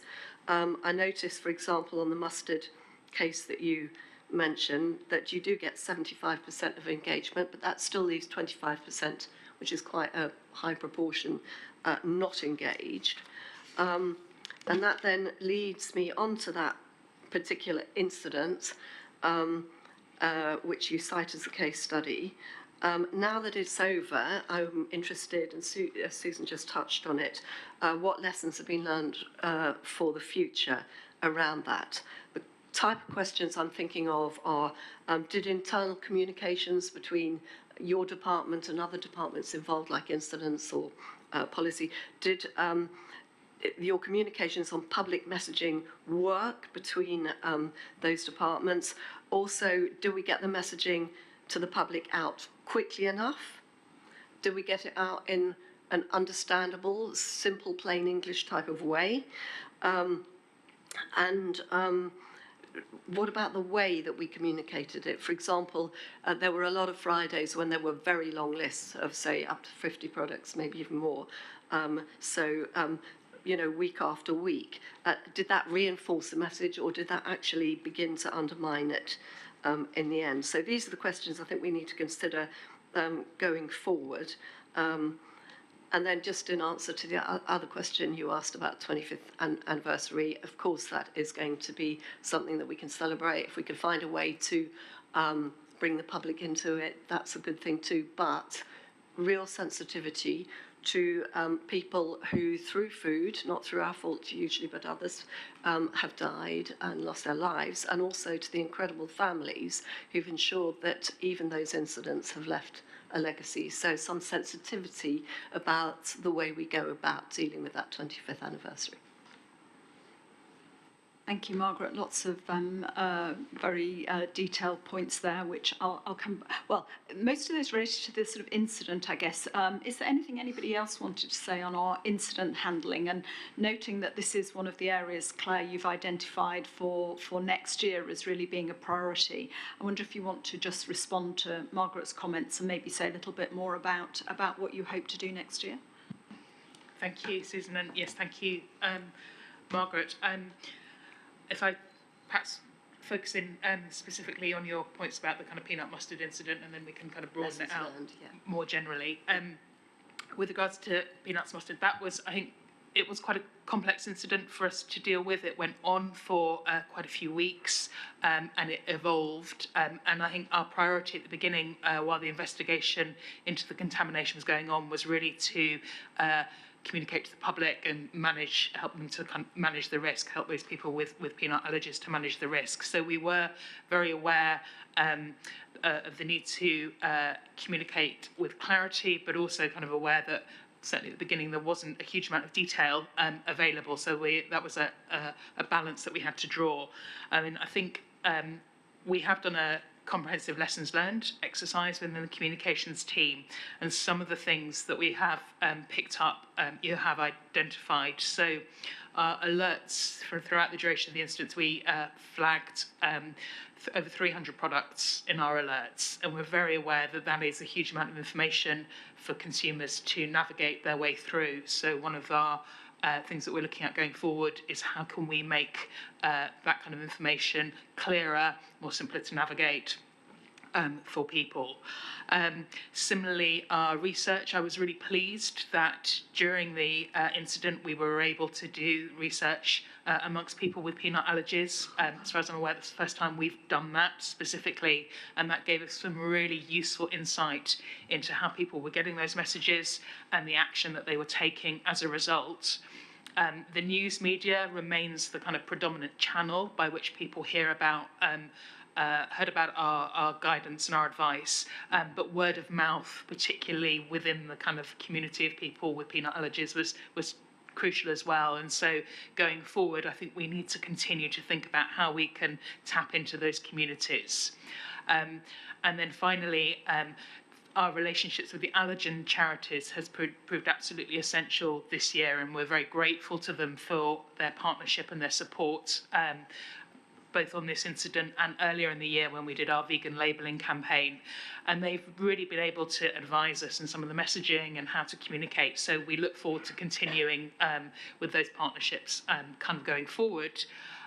The other thing that we did, I think, to great effect during the peanut mustard incident was working more closely with industry as well. So we were able to provide briefings to trade bodies and such like, and I think that also helped business respond more quickly.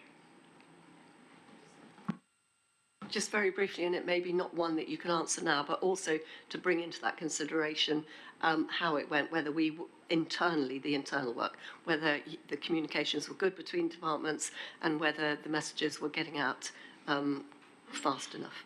Thank you. Yes, and so we obviously worked very closely with the incidents team and also with colleagues in CERD who supported us with some of the insight and evaluation. As Susan mentioned, we have a broader project looking at how we respond to incidents.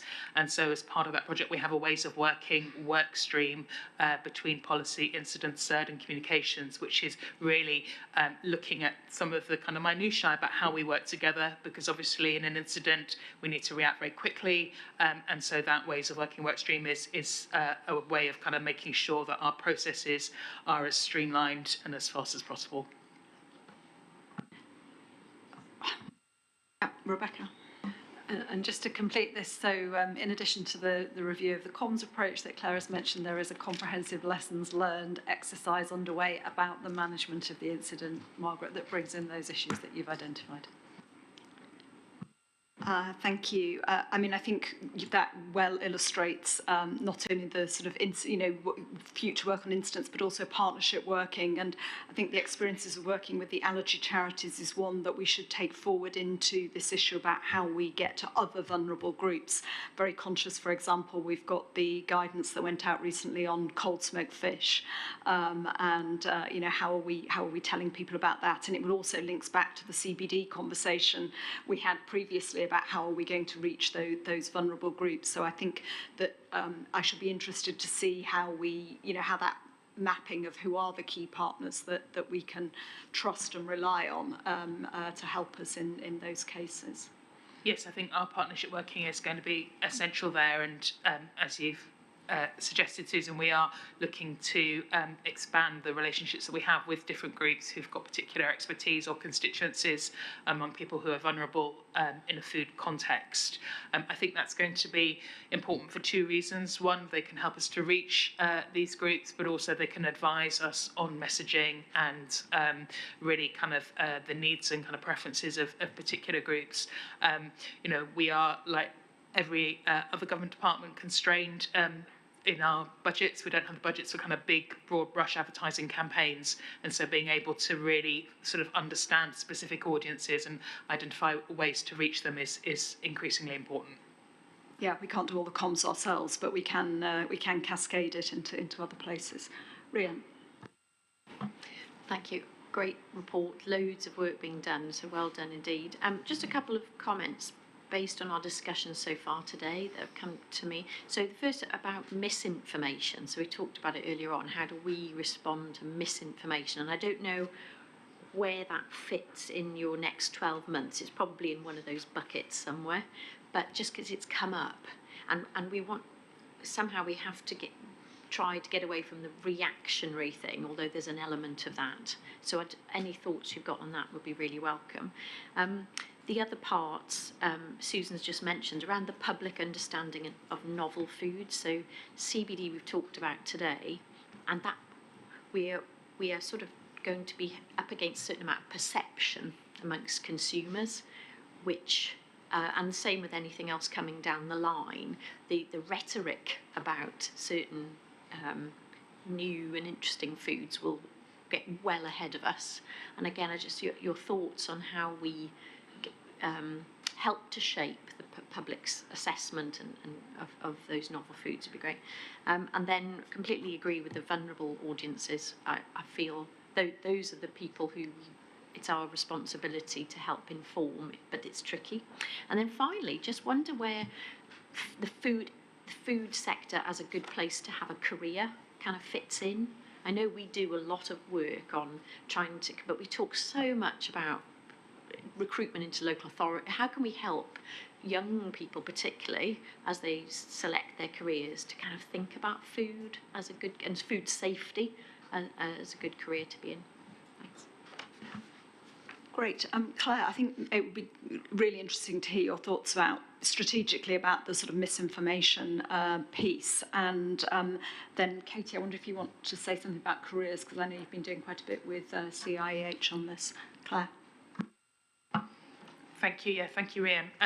It's the misinformation issue is obviously something that's very much on our mind after sort of the last week or so with the sort of social media commentary on Bovaer. And I think there's a few things that we need to to focus on as we go forward. One is to be able to spot these issues as they are emerging, and so that means kind of keeping a close eye on what is bubbling up, particularly on social media. We're now seeing a proliferation of social media platforms. Each of them have got distinct characteristics. So, and again, I think it's something for us to be very aware of, that something that might flare up on one social media platform actually isn't an issue at all on another one. So we need to be able to distinguish in that way. And then I think the response to misinformation is always more communication, clearer communication. I know that's something that Robin and I have talked about over the last week or so, and my thanks go to him for taking the lead for us on both there. But I think there's also we can improve the way in which we talk about how we work. So it's not just about what we do, but about how we work. So Susan, you and I have talked about this recently, about explaining our risk assessment process in more detail and perhaps in simpler terms as well, so that people can see the workings that go on behind our decision making. And I think that's something that we need to look at having as a constant in our communication, so we're not just responding to particular spikes of what's in the news or what's bubbling up on social, but we've got a constant message going out there about how we work. So that, I think, is some of the things that we will need to be looking at going forward. And then you asked about novel foods and perception and rhetoric. And again, I think there, as a regulator, we have an authoritative voice with people who are doing the risk assessments. We can assert that things are safe, and so we really need to make sure that that authoritative voice is one that, and it links into the conversation about trust as well, that we are that trusted voice that can provide reassurance to people that the science and evidence demonstrates safety. Fiona. Thank you, Susan. It's a small point to add to that, which is how can we use independent experts or voices to endorse the government voice, because sometimes that isn't trusted. And I think the partnership work that you're doing is very impressive, and it's obviously giving very good results. But you know, there's a way of folding some of that back into how we communicate, so that it's not just a government official that's making a position. There's someone out in the real world, if you like, who is also able to endorse that. Yeah, I think that's absolutely right. And I think we need to be very clear-eyed about our reach as a government agency, and that there will be lots of audiences who will never kind of be aware of us or our communications. And so being able to work with third parties as proxies and channels is increasingly important. And we need to think broadly about who those groups are. So some of the work that we've done recently is work with influencers on social media. So that was very effective during the peanut mustard incident. There are some influencers who are very active in the allergen charities, and they were good enough to put out our messages. But there will be all sorts of different groups that we need to work with in order to reach different communities. Thank you. I'm just going to turn to Katie on the careers point. Yes, so I do apologise, I'm struggling with the cold today. We have already been doing quite a lot of work with the Chartered Institutes for Environmental Health and Trading Standards and the Local Government Association, as the board knows, on the pipeline for trading standards and environmental health professionals. But we also have been broadening that out into a wider discussion about careers in the food industry generally, and I attended an event which our Regulatory Compliance Division ran a few weeks ago, where they'd invited representatives from a whole load of trade bodies, food businesses, to talk about the kind of workforce challenges they were facing and how we could join up more on encouraging people in. We had a lot of discussion about schools, about what people thought when they thought about a career in the food industry and so on. So I'm delighted to see that conversation starting to happen. And I think that we have something to bring to the table on that. So I think it's a very good point.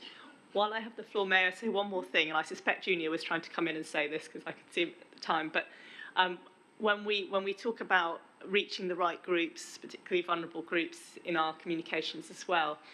We are also really thinking about how we leverage our own diversity as an organisation. We work really hard on being a diverse and inclusive organisation, and that's partly because it's the right thing to do for our staff, but it's also because it makes us better at doing our regulatory work. And so using our staff networks, drawing on the diversity we have internally when we think about who we're trying to communicate to and what is really important. And I know that's very much on Claire's radar. Great, thank you very much for all of that. I mean, it's, as I said at the start, it's really clear it's been a very, very busy year, and I'm struck by quite how many areas you're trying to focus and prioritise for the coming year. It feels a lot. I recognise there's quite a lot of overlap, and I think we saw that in the conversations we've had around, incidents and partnership working and targeting the vulnerable. So I trust in you and your team, Claire, that you'll be able to pull that off. The one area you identified that we haven't talked about is really the communications work in support of our regulatory reform agenda. I do think that is incredibly important. It's really crucial to make our case about our core role as a forward-looking regulator, trying to do things differently. As the board knows, I did a speech to City University's Food Thinkers seminar recently, which tried to set out some of our thinking on that. And I think that was really helpful. We had some very positive feedback, and it's brought a new group of people to engage with us who are really, thinking about how the food system works and what is the role of regulation. So we haven't really talked about it today, but I do think that is incredibly important priority for comms over the coming year. And that also reminds me to say a huge, very personal thank you to you and your team for the support that you give to me for some of the external engagements that we do. It's extremely helpful. So, thank you. We'd like lots more of this next year, and really looking forward to. We hear sort of intermittently through the year, but we'll have another catch up again next December. Thank you very much. So that concludes what we were scheduled to do for this morning, and I think we will break for lunch now. Maybe before we do, I can just say one thing. One of the reasons that I think we've been running a tiny bit ahead of ourselves in part this morning is because we've got a relatively small number of board members. We were carrying 2 vacancies over much of the last year, and regular listeners will know that we've had 2 earlier, and then today, 3 now resignations from the board for very positive reasons, people going on to do other things, but which have presented conflicts of interest. So we have got 5 vacancies on the board at the moment, and we will be going out looking for new board members. I expect that campaign is led by the Department of Health, but I'm expecting that to go live relatively early in the new year. Details will be on our website, and we'll try and promote those as much as possible. But we really are looking to bring new people onto the board who've got the sort of care and commitment to the food system, but also bringing, knowledge and expertise which can help us to do our work better. So please do keep your eyes open for those vacancies. Or if you know somebody who knows a lot and would be a good board member, please do encourage them to apply. We know lots of people are hesitant at putting themselves forward and sometimes just need a little bit of encouragement from somebody else. So yes, if everyone could do that, that would be great. Anyway, for now, let's break for a slightly early lunch, but I think just to keep on the schedule, we'll resume again at 1:30 as planned in the agenda. Thank you very much. Good afternoon, everybody, and welcome back for this final session of our board meeting today, where mostly we've got reports from our subcommittees. But before we get to those, we are going to look at the annual governance review. So this is something, as the name suggests, clues in the title, that we do each year to have a look at our various processes and procedures and update terms of reference and things like that. This year we decided, Tim is the board lead for governance, so I'm going to ask him to present the report, but it includes in it the recommendations from the internal governance review that we did. You'll recall that we did consider whether we should do an external board effectiveness review and concluded that we would defer that because of the likely changes that there would be in relation to new government and so forth. So Tim kindly undertook an internal review and the outputs of that are in this paper. So Tim, without further ado, let me hand over to you to introduce it. Thank you very much indeed. Yes, so you have a paper which outlines what was done and how I went about it. Just a few points to draw out from it. So the body of the Internal Board Effectiveness Review is Annex 1, and the rest sets context and additional information.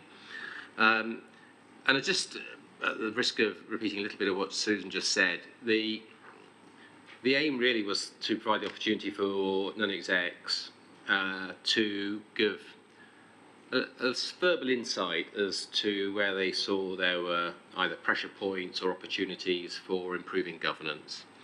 And so essentially this was a means of, outside of the board meetings, giving a little bit of challenge back to our structures and processes.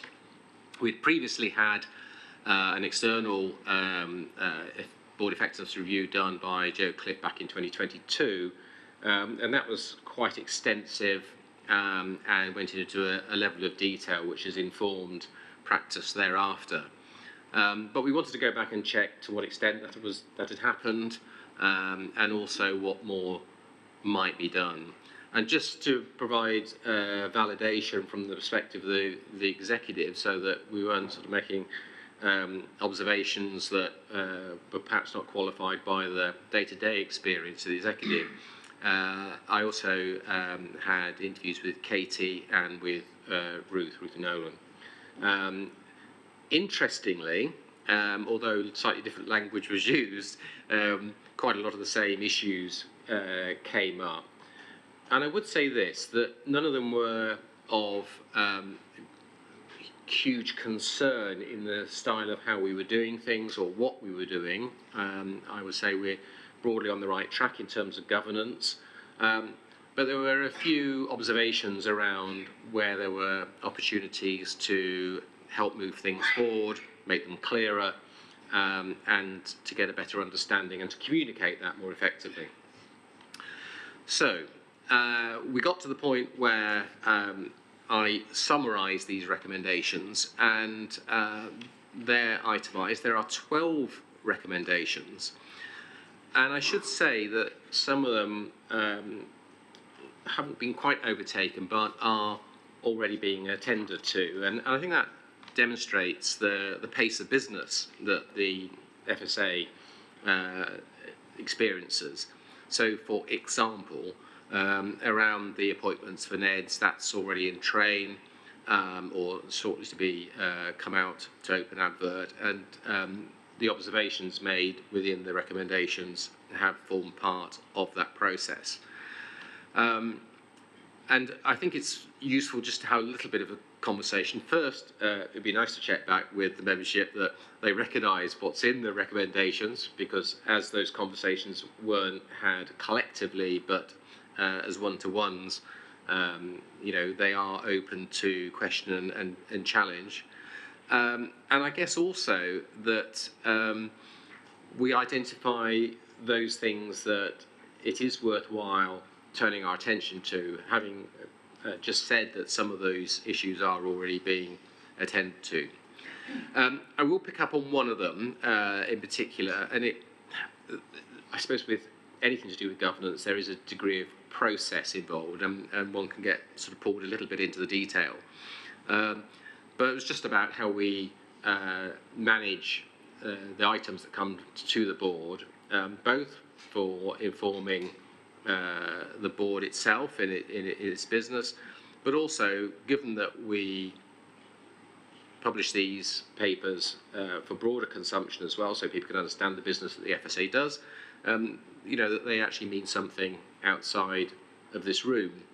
And simplicity, I mean, this isn't a particularly new message, but keeping papers simple, clarity of purpose, it's always good to go back to remind ourselves to do it. Joe Clift actually identified that this was something we ought to be doing, but I think it's good that we're reminded that we can go back to it. So I think I've probably said enough for now, and yes, it would be nice to hear back, and I don't know if, Susan, you've got any particular observations you'd like to kick us off with. I can do that. Shall we talk about the that review first, and then I'll come back to you, Tim, just to talk about the rest of the paper and the sort of wider governance things we want to comment on. So firstly, thank you very much for doing that. I mean, I think for me, they sort of divide into some, just very sensible suggestions of things we can just get on and do and enact. I noticed one about appointments for new board members, and we've already picked that up in the advert that we've been working with DHSC on for the new year. It seems to me that some of the later ones, 10, 11, 12, are the sort of slightly more, the ones perhaps we might focus on today, which are a little bit more strategic. How we work out what we ask ARAC to do. That's an ongoing conversation about delegating that. We had a little bit of that this morning in thinking about oversight of NFCU, how much of that is for the board, how much of that's for ARAC, so we need to just think about that.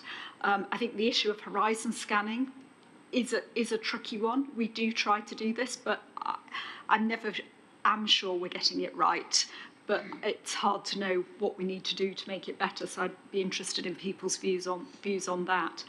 And then I think the final one on the science committees, maybe Robin might want to comment on.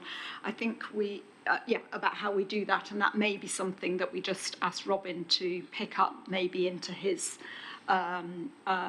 chief scientist update next year, unless you have some brainwaves about how we might deal with that. So those were the three that caught my eye, but yeah, interested in comments from others. Firstly, people feel like this is, your input has been reflected in here. That's good. Anthony. Just to say, I thought it was a good review. It's light touch in terms of not being a separate independent review, but it actually covers quite a lot of detail here. And I think a lot of it is to do with clear definition of roles of the subcommittees, particularly between Business Committee and ARAC. And I think that has sort of set it out, and you'll see most of this covers around ARAC's terms and conditions and what we do. As the chair of ARAC, I'm comfortable with this. I'm comfortable with what we're proposing, where we're going, happy to take it forward. I think it gives a clearer, sharper focus for what we need to do, and it's just about managing it into the day and the workload that we're doing. But I have extended the length of time ARAC are now meeting, and we are covering a wider agenda, and I'm forcing my colleagues to work a bit harder than they otherwise would. But other than that, I think it's good, and I'm happy to endorse it. Robin, do you want to just comment on the last one about the Science Council?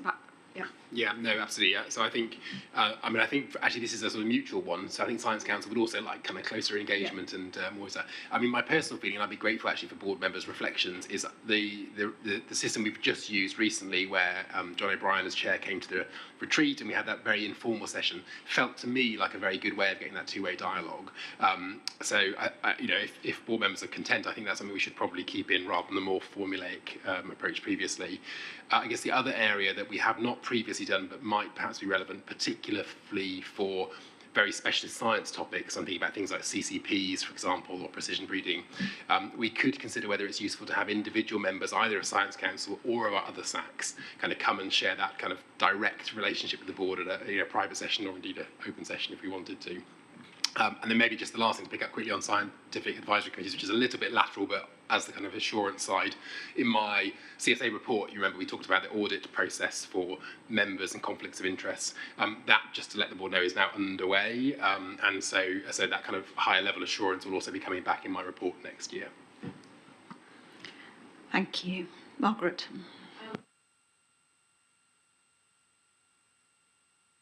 As Anthony's deputy, I think Anthony is very good at making sure that where there are risks that need to be escalated, they come to the board. He reports to the board at every board meeting. So I think that he is absolutely pointing out what needs to be.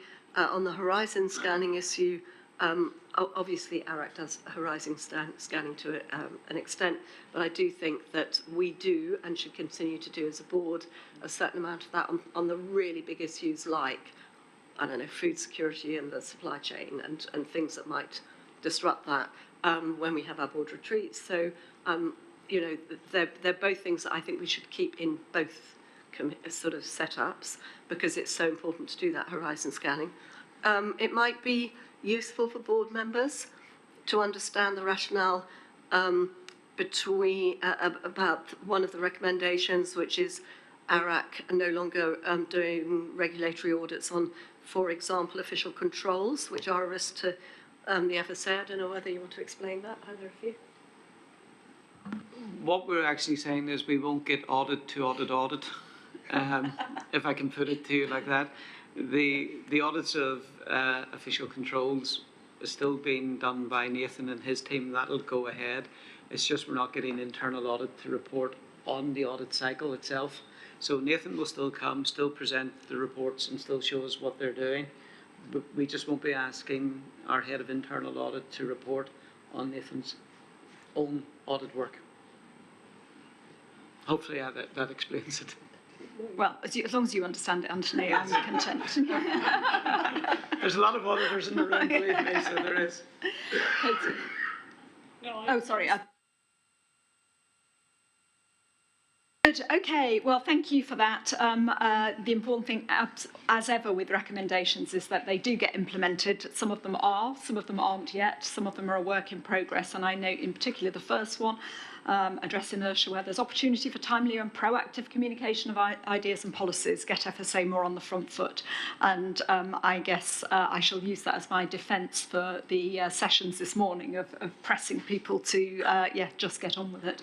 So we all need to be vigilant about that as we go forward. Lovely. So, Tim, on the wider rest of the paper, there are a few things that we have done. There's been a slight change in ARAC's terms of reference, I think. Do you want to just comment on those other issues? For these terms of reference on ARAC, I'm happy for Anthony to comment. But was there anything else in addition to that you wanted to pick up on? Well, it was really just, I guess, this opportunity to formally reaffirm the terms of reference and the standing orders for the various committees. Anthony, did you want to say anything about the ARAC? I mean, it's a relatively small change. Yes, we've discussed these at the September meeting. We proposed them and agreed them, so just to ratify them today, if people are content. Yeah, happy with that. Oh, if nobody's got any further comments, if everybody's happy with those changes, then we'll agree those and action them. Thank you. Very good. So thank you, Tim. Thank you also to our board secretariat, who do a huge amount to really sort of uphold good governance in the FSA and provide me and Tim really with really excellent advice, and we hugely appreciate that. Thank you. So on to the next paper, and Anthony, you've got a little run of events here, I see. So this is first one up is in your role as chair of the Northern Ireland Food Advisory Committee, and again, this is one of your periodic update reports. Yes, I'm being punished this afternoon, or you're being punished having to listen to me. But in terms of this particular paper, just to say there's been a lot of change in IFAC this year, particularly in relation to membership. We welcomed 3 new members in April, and we will be welcoming another in early March, I think, next year.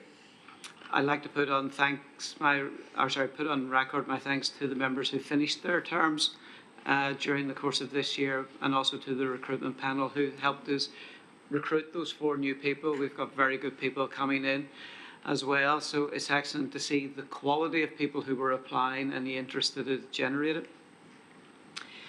As it hopefully reflects in the paper itself, there's been increased stakeholder engagement in the last year or so. This is something that I'm keen to build on going forward, particularly in the course of the new year. The visits that the committee has undertaken have been particularly beneficial, and I'm working with the NIFAC team and the committee members to plan and organise not just similar organisations, but even more. And using our themed meetings, we will certainly do that, but using our board preparation meetings, we're going to take the afternoons to do site visits and actually see more. I'm really trying to build up the networking of this organisation and try and actually make it relevant to the devolved environment. This paper was published before an IFAC meeting in December, but I wanted to add that the committee had a very good conversation last week when we met, and we looked at forward planning and the things that we're going to do. So as well as the themed meetings, as I said, we're going to make the most of our board preparation meetings and really try and drive stakeholder engagement going forward. In relation to the themes themselves, we've agreed that Northern Ireland is the only part of the FSA with responsibility for nutrition and dietary health. So we're going to look at that unique selling point, and we're actually going to try and focus on it, and perhaps come back to this table just with lessons learned and actually show some evidence of the development that's going forward. We're very conscious that the Department of Health in Northern Ireland is focusing on this, and we're really going to be a key player with them going forward, particularly with the obesity strategy and the health strategies, and also DAERA's food strategy. So we're right in there as a key player with the devolved environment, and we'll take that forward as we go forward. But other than that, I intend to work with Rhiannon as the chair of FAC, just to make sure that we're aligning our agendas as much as we possibly can with that of the board and trying to get as much coverage. There will be unique issues in Wales, there'll be unique issues in Northern Ireland, and we'll deal with those, but overall just trying to lift up the performance and the delivery of both of those committees. Happy to take any questions. Great, thank you. And, you know, I think all of the work that you've put in to sort of re-energise that committee is really, really paying off. I think your comments about dietary health are important. We've obviously, the board will be coming to Northern Ireland in September next year, and it may be that we should think about having a bit of a focus on the dietary health area whilst we're over there and can talk to relevant stakeholders, and perhaps we can do some work to think about that over the next few months. Good. Can I open it up to others if there are any comments on the work that's going on in Northern Ireland? Fiona. Thank you, Susan. Yeah, it's a general question. Congratulations on the work that you are doing on nutrition. It seems like the projects around vending and children's menus have been very successful and are having an impact on the way that those sectors operate. Too early to bring evidence forward of how that's changing things. But you've got our board apprentice, who's a nutritionist, now on your board, which is great. So you've got a new team member. And I'm just wondering if you have a sense yet of how the FSA in Northern Ireland is going to have a role in that strategy development. As I say, both in terms of the food strategy and the obesity strategy, we are a key player working with the two departments, DAERA and Health, to actually deliver. What I would say is that actually Susan, I think, has changed this environment more than anybody else, because during her visits to Northern Ireland, we've moved away from the idea of just looking at reformulation, cheesecakes and scones, and we've really got into what is it we're trying to do and what is it we're trying. And the team have become completely re-energised, and there's a real clear focus. The focus, I think, also is on what is the evidence and how can we prove what we're doing is actually making any benefit, and that's what we're looking at. I'm glad to hear Susan suggest that we do something in September, because I'd already suggested that to the team, and we're working on that so that you can actually see that. As I say, I think it is really a unique selling point in Northern Ireland, but now what we're trying to do is gather the evidence to actually back up what we're doing and what impact it's having. So very key, and hopefully we'll be able to demonstrate that over the coming years. Oops, thank you. Any more comments? Just interesting. I mean, I was sort of putting this together with one of the points in Tim's report around sort of WFAC and NIFAC, and it is a great opportunity that you have for that very direct connection with stakeholders, and that little wide, that the committee gives you that wider network of people who are sort of those kind of sort of almost sort of critical friends, really. They sort of understand FSA a bit more than most people, but also have an external perspective, and we don't have something similar in England. And yeah, I mean, I guess we do more board visits in England, so because we tend to have 3 meetings a year here, our board visits are some sort of substitute for that, but I think it is worth us remembering the value and the importance of that direct engagement with stakeholders, and how we continue to make sure we do that right across the UK. Okay, Anthony, thank you very much indeed, and I'm now going to hand over to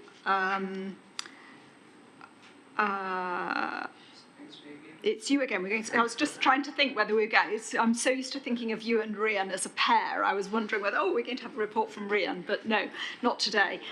We'll press straight on, and we'll have a report from you as chair now of the Audit and Risk Assurance Committee.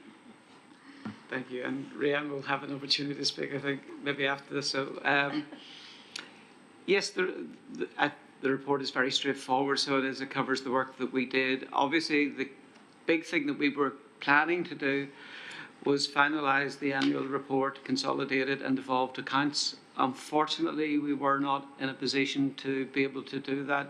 The NAO is still working, and there's a lot of reasons why we haven't got to the stage where we would hope to be.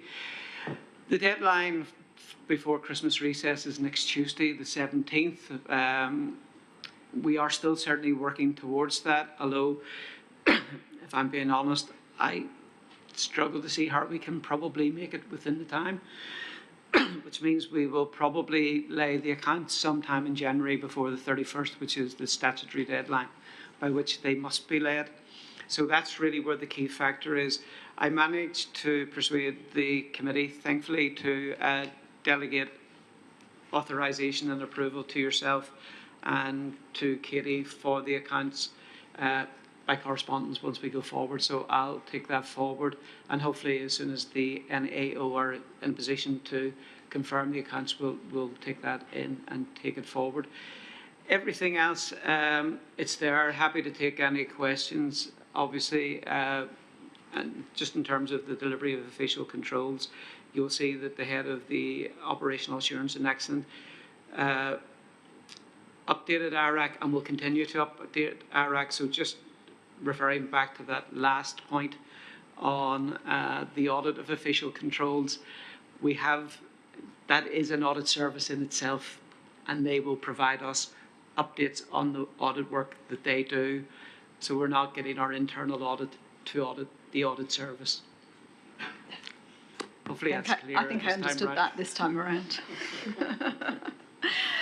Thank you very much. Anthony, huge thanks to you and your committee. I know committee members regularly express to me great confidence in your leadership, and thank you for all you do on behalf of ARAC, and indeed to the teams within the FSA that support that work, because there's less sort of public exposure, rightly, of the work that ARAC do, but there is an enormous amount of it, and a lot of it is very detailed, painstaking documentation. So thank you for that. Any questions from anybody, or are we content to leave ARAC to do their good work? In which case, I will move back to Tim. It's a little bit like a sort of ping pong here.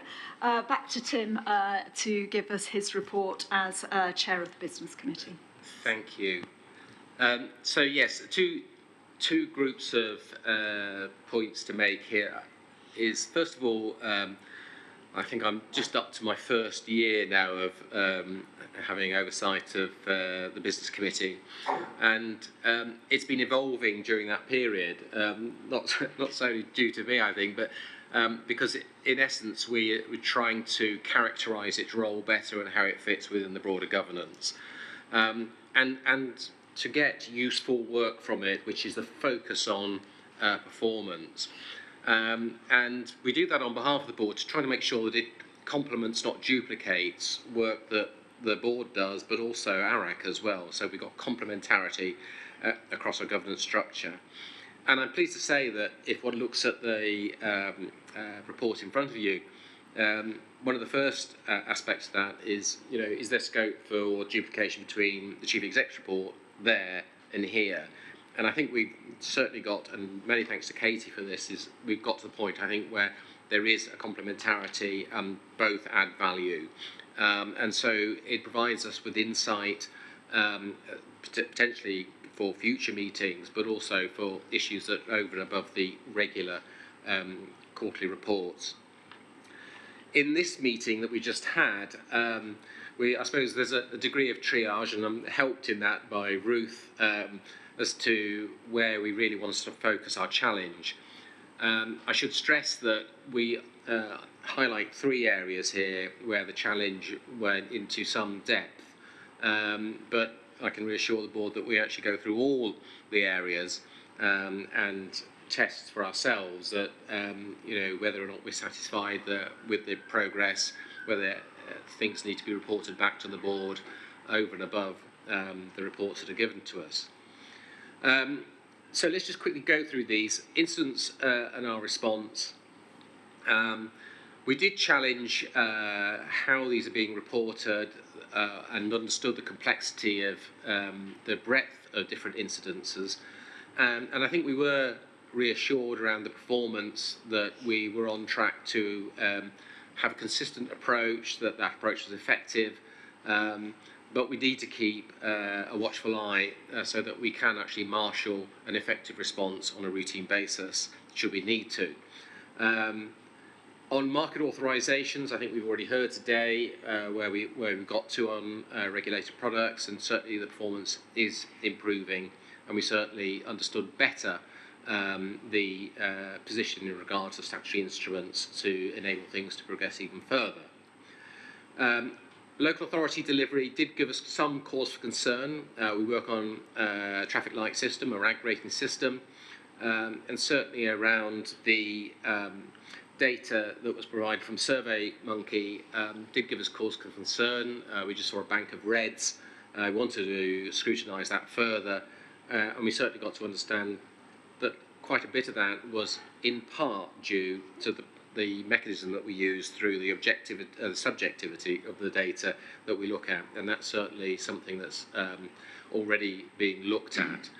So I think it was a good meeting. There was a good level of challenge back from members, and I think we were satisfied with what we were told, and if there was anything extraordinary to that, then we would have certainly brought it forward over and above this report. Thank you. Thank you very much, Tim. Anything else to add, either from members of the Business Committee who want to add anything to what Tim has said, or indeed questions from those who are not on the Business Committee? Margaret? I always scour this, especially Katie's report, just with my little incidents hat on. So it's just a couple of questions about very specific things, Katie, in your report. One was how sad it is that we heard that 2 people, or that you were told that 2 people have died in the E. coli outbreak. That's very sad. And is that all now in control? And then the second thing is just, you mentioned dealing with the Indian authorities a little bit over the, as I presume, the mustard seed thing, and whether there's anything we need to know as a board on that. So on the on the STEC outbreak, yes, the case numbers have now died down and stabilised. It's obviously really tragic that 2 people lost their lives, and it's something we take very, very seriously. on the work with the Indian authorities on mustard, I think we have got to where we need to get to. It's going to be an ongoing discussion now, and Angie may want to say more, but from an incidents perspective, I don't think there's anything more I need to report to the board. I don't think there's anything more to say. That instance concluded. We've done what we needed to with the Indian authorities. We've got good relationships with them, and we will continue to talk to them if and as when any issues arise. Very good. Anything else? No, in which case, thank you very much, Tim, and thank you to everyone on Business Committee. We've the papers and things are made available from the Business Committee, and I hope that others looking at them will feel that they are now in a much better place than they used to be. They're much clearer, much more accessible, and it's really made a big difference to our ability to scrutinise the sort of day-to-day performance. Still a bit of work ongoing, I think, about the exact metrics in some areas, but nonetheless, it really is hugely better. Thank you. Good. So now we are at the reports from the chairs of the food advisory committees, where we do have two, and I'm going to let Rhian go first. Thank you, Susan. I will be brief because things I had said have been would have been covered in the meeting, but just 3 points. So from the WFAC perspective, in terms of recruitment, so we will be endeavouring to go out very shortly to recruit 2 new WFAC members. So the Welsh Government Public Appointments team are working very hard on that to try and get that done before Christmas, so we can get those adverts out there. We've been thinking about the skills of any new recruits that would complement the existing committee members, who are an incredibly valuable resource for me to bring topics forward to the board, and are a very knowledgeable bunch. There are some gaps that we've sort of been thinking about, so we're really interested in hearing from potential members who have experience on consumer interests. For us, that feels like, a bit of a gap. So in consumer research, engagement, through all sorts of different channels as well. So that's one area. Really interested in members who might have experience in food supply. And that covers things like catering, hotel sector, community food initiatives. All of that area is a gap for us. And then thirdly, food production. So primary production or industrial food or feed production. That, I think, it would strengthen our committee if we could hear from those. So that will be underway shortly. And the second point was just I can't recall if we've done it already at the past board meeting, but just to welcome our new director for FSA in Wales, Sian Bosley. I've had the pleasure of having a few catch-ups with Sian now, and she's an extremely valuable addition, I think, to the office, and it brings a lot of energy, so we're really delighted that she's with us.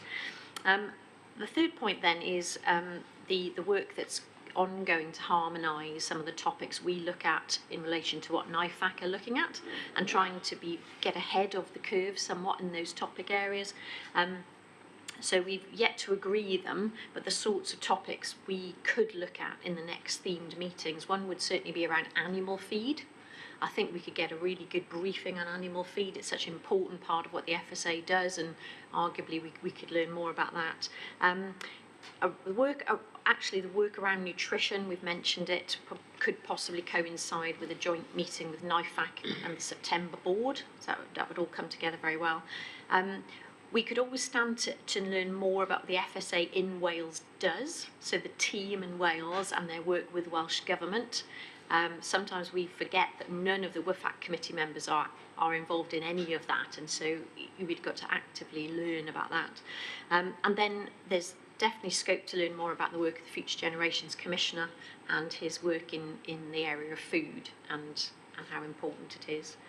I think I'll stop there. Thank you.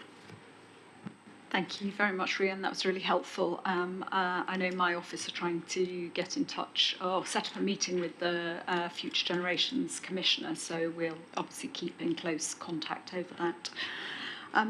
Anything else that anybody wanted to add or comment? Mark? Thanks, Susan. Not specifically to do with Wales, but actually just to pick up on something Rhian just said about animal feed. It is something we've raised here at the board, that we don't actually hear very much about the animal feed side of what we can do. So very much welcome what our colleagues in Wales are planning to do, but actually I'd quite like to see some more about it here so that we can have a better understanding of what we do in that space and how we manage those risks.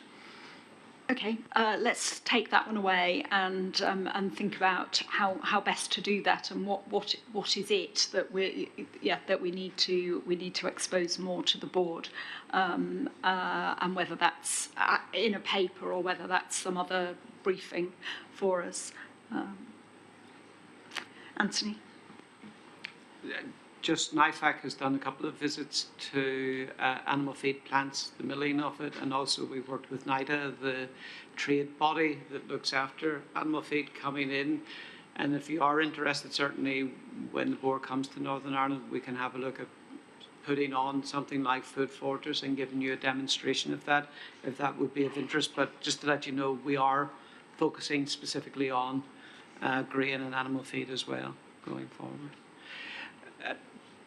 If Rhian's finished, I was just going to give a quick update, just to say that, sorry. Tim, did you have Oh. Well, actually I do, but that was actually a bit of a hangover. So I'm really pleased that you've raised that. It saved me having to do it, but there I am going to do it anyway, which is, if we were to look at animal feed, one thing that might be helpful is to actually look at how it's being used as much as how it's being formulated. Because I don't think the market, and therefore what defines the supply end, is particularly well understood more broadly. And I think there's a role for us, both as communicators, but also for, if you like, arbiters of the system, to ensure that we feel that regulations are being complied with. But if there are any new issues, as we've learned with Bovair, for example, that we're ahead of those as well. Okay, let's definitely take that away. Katie and I will have a think about how we respond to that. Good. If there's nothing else, thank you, Rhian, for all the work on that. I hope you get some good new board members, and thanks for all the work. Anthony, back to you. Your final little slot of the day. Just to say that at the last NIFAC meeting, Shan did attend, so we had the Welsh input, and then I think it was the following day, Rhian put me through my paces by getting me to present my paper to WIFAC, so we are joint working more going forward. A couple of things, maybe just reflecting on what you said earlier there in terms of both NIFAC and WIFAC. Those committees are 7, including us at 8. Certainly in Northern Ireland, we're a very small community. We tend to know each other, and we actually have great influence then in terms of getting in and understanding, like the animal feed. We can really get into that, understand it, and have a real impact. And it's good that we're then able to feed that back into the organisation. But I am conscious that when it comes to Wales and Northern Ireland, currently there really is only myself and Rhian out of a board when it's a complement of about 12. So in terms of England, there are 10 other board members here, as well as myself and Rhian putting out on that. And I think currently probably all of the executive team are based in England. So we should be using our networks as board members to help make that up. But really what I'm focused on is in legislation we have WIFAC and NIFAC, and it's trying to make sure that we service this board with as much information as we possibly can. So I will throw open the gauntlet to, if there's anything more you think we can or should be doing, please let us know, and we will try and take that on board. But it really is, hopefully people see it as an addition to the armoury rather than a distraction to things. Very much so, and really do appreciate the work that you and Rhian are doing, and also the sort of the join up between the two, because I think that allows it to have a bigger overall impact. Great, thank you very much. So that really brings us to the end of our formal business today. I don't think there's any other business that I was aware of anybody wanted to raise? So if not, I will turn to the members of the public who've joined us today. Not many still with us, there were more earlier on, but if there's anybody who did want to ask a question to the board, then now is the opportunity to do so. And if I could ask you to introduce yourself and any organisation you may be representing. As we said during the course of today, there were 3 questions to the board, and we'll respond to those in due course. So, no oral questions, so I will call it a day there and close this meeting. As you've heard during the course of the day, we have got the schedule for board meetings for next year are now fixed.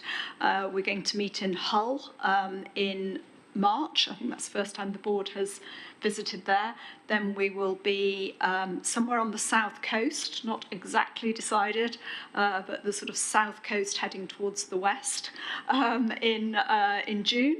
And we're going to Northern Ireland in September. And then I think it's likely, not definite, but very likely that we'll be in Reading in December. And we're obviously going to try to set up visits ahead of those board meetings, which is a great opportunity for us to connect with people working in the food system. So if any board members or members of the exec actually have good suggestions of places that we might visit ahead of those board meetings, which are in close proximity to those areas, that's always helpful to know because as we've heard from NIFAC and WFAC visits, they really are hugely insightful. So on that note, I really will wrap up today. It is the middle of December already, seems astonishing to me, but that means I just want to wish you all a very happy Christmas, a safe Christmas with properly cooked turkeys and all the rest of it, and look forward to seeing you all again in the new year. Have a lovely break and happy Christmas. Thank you.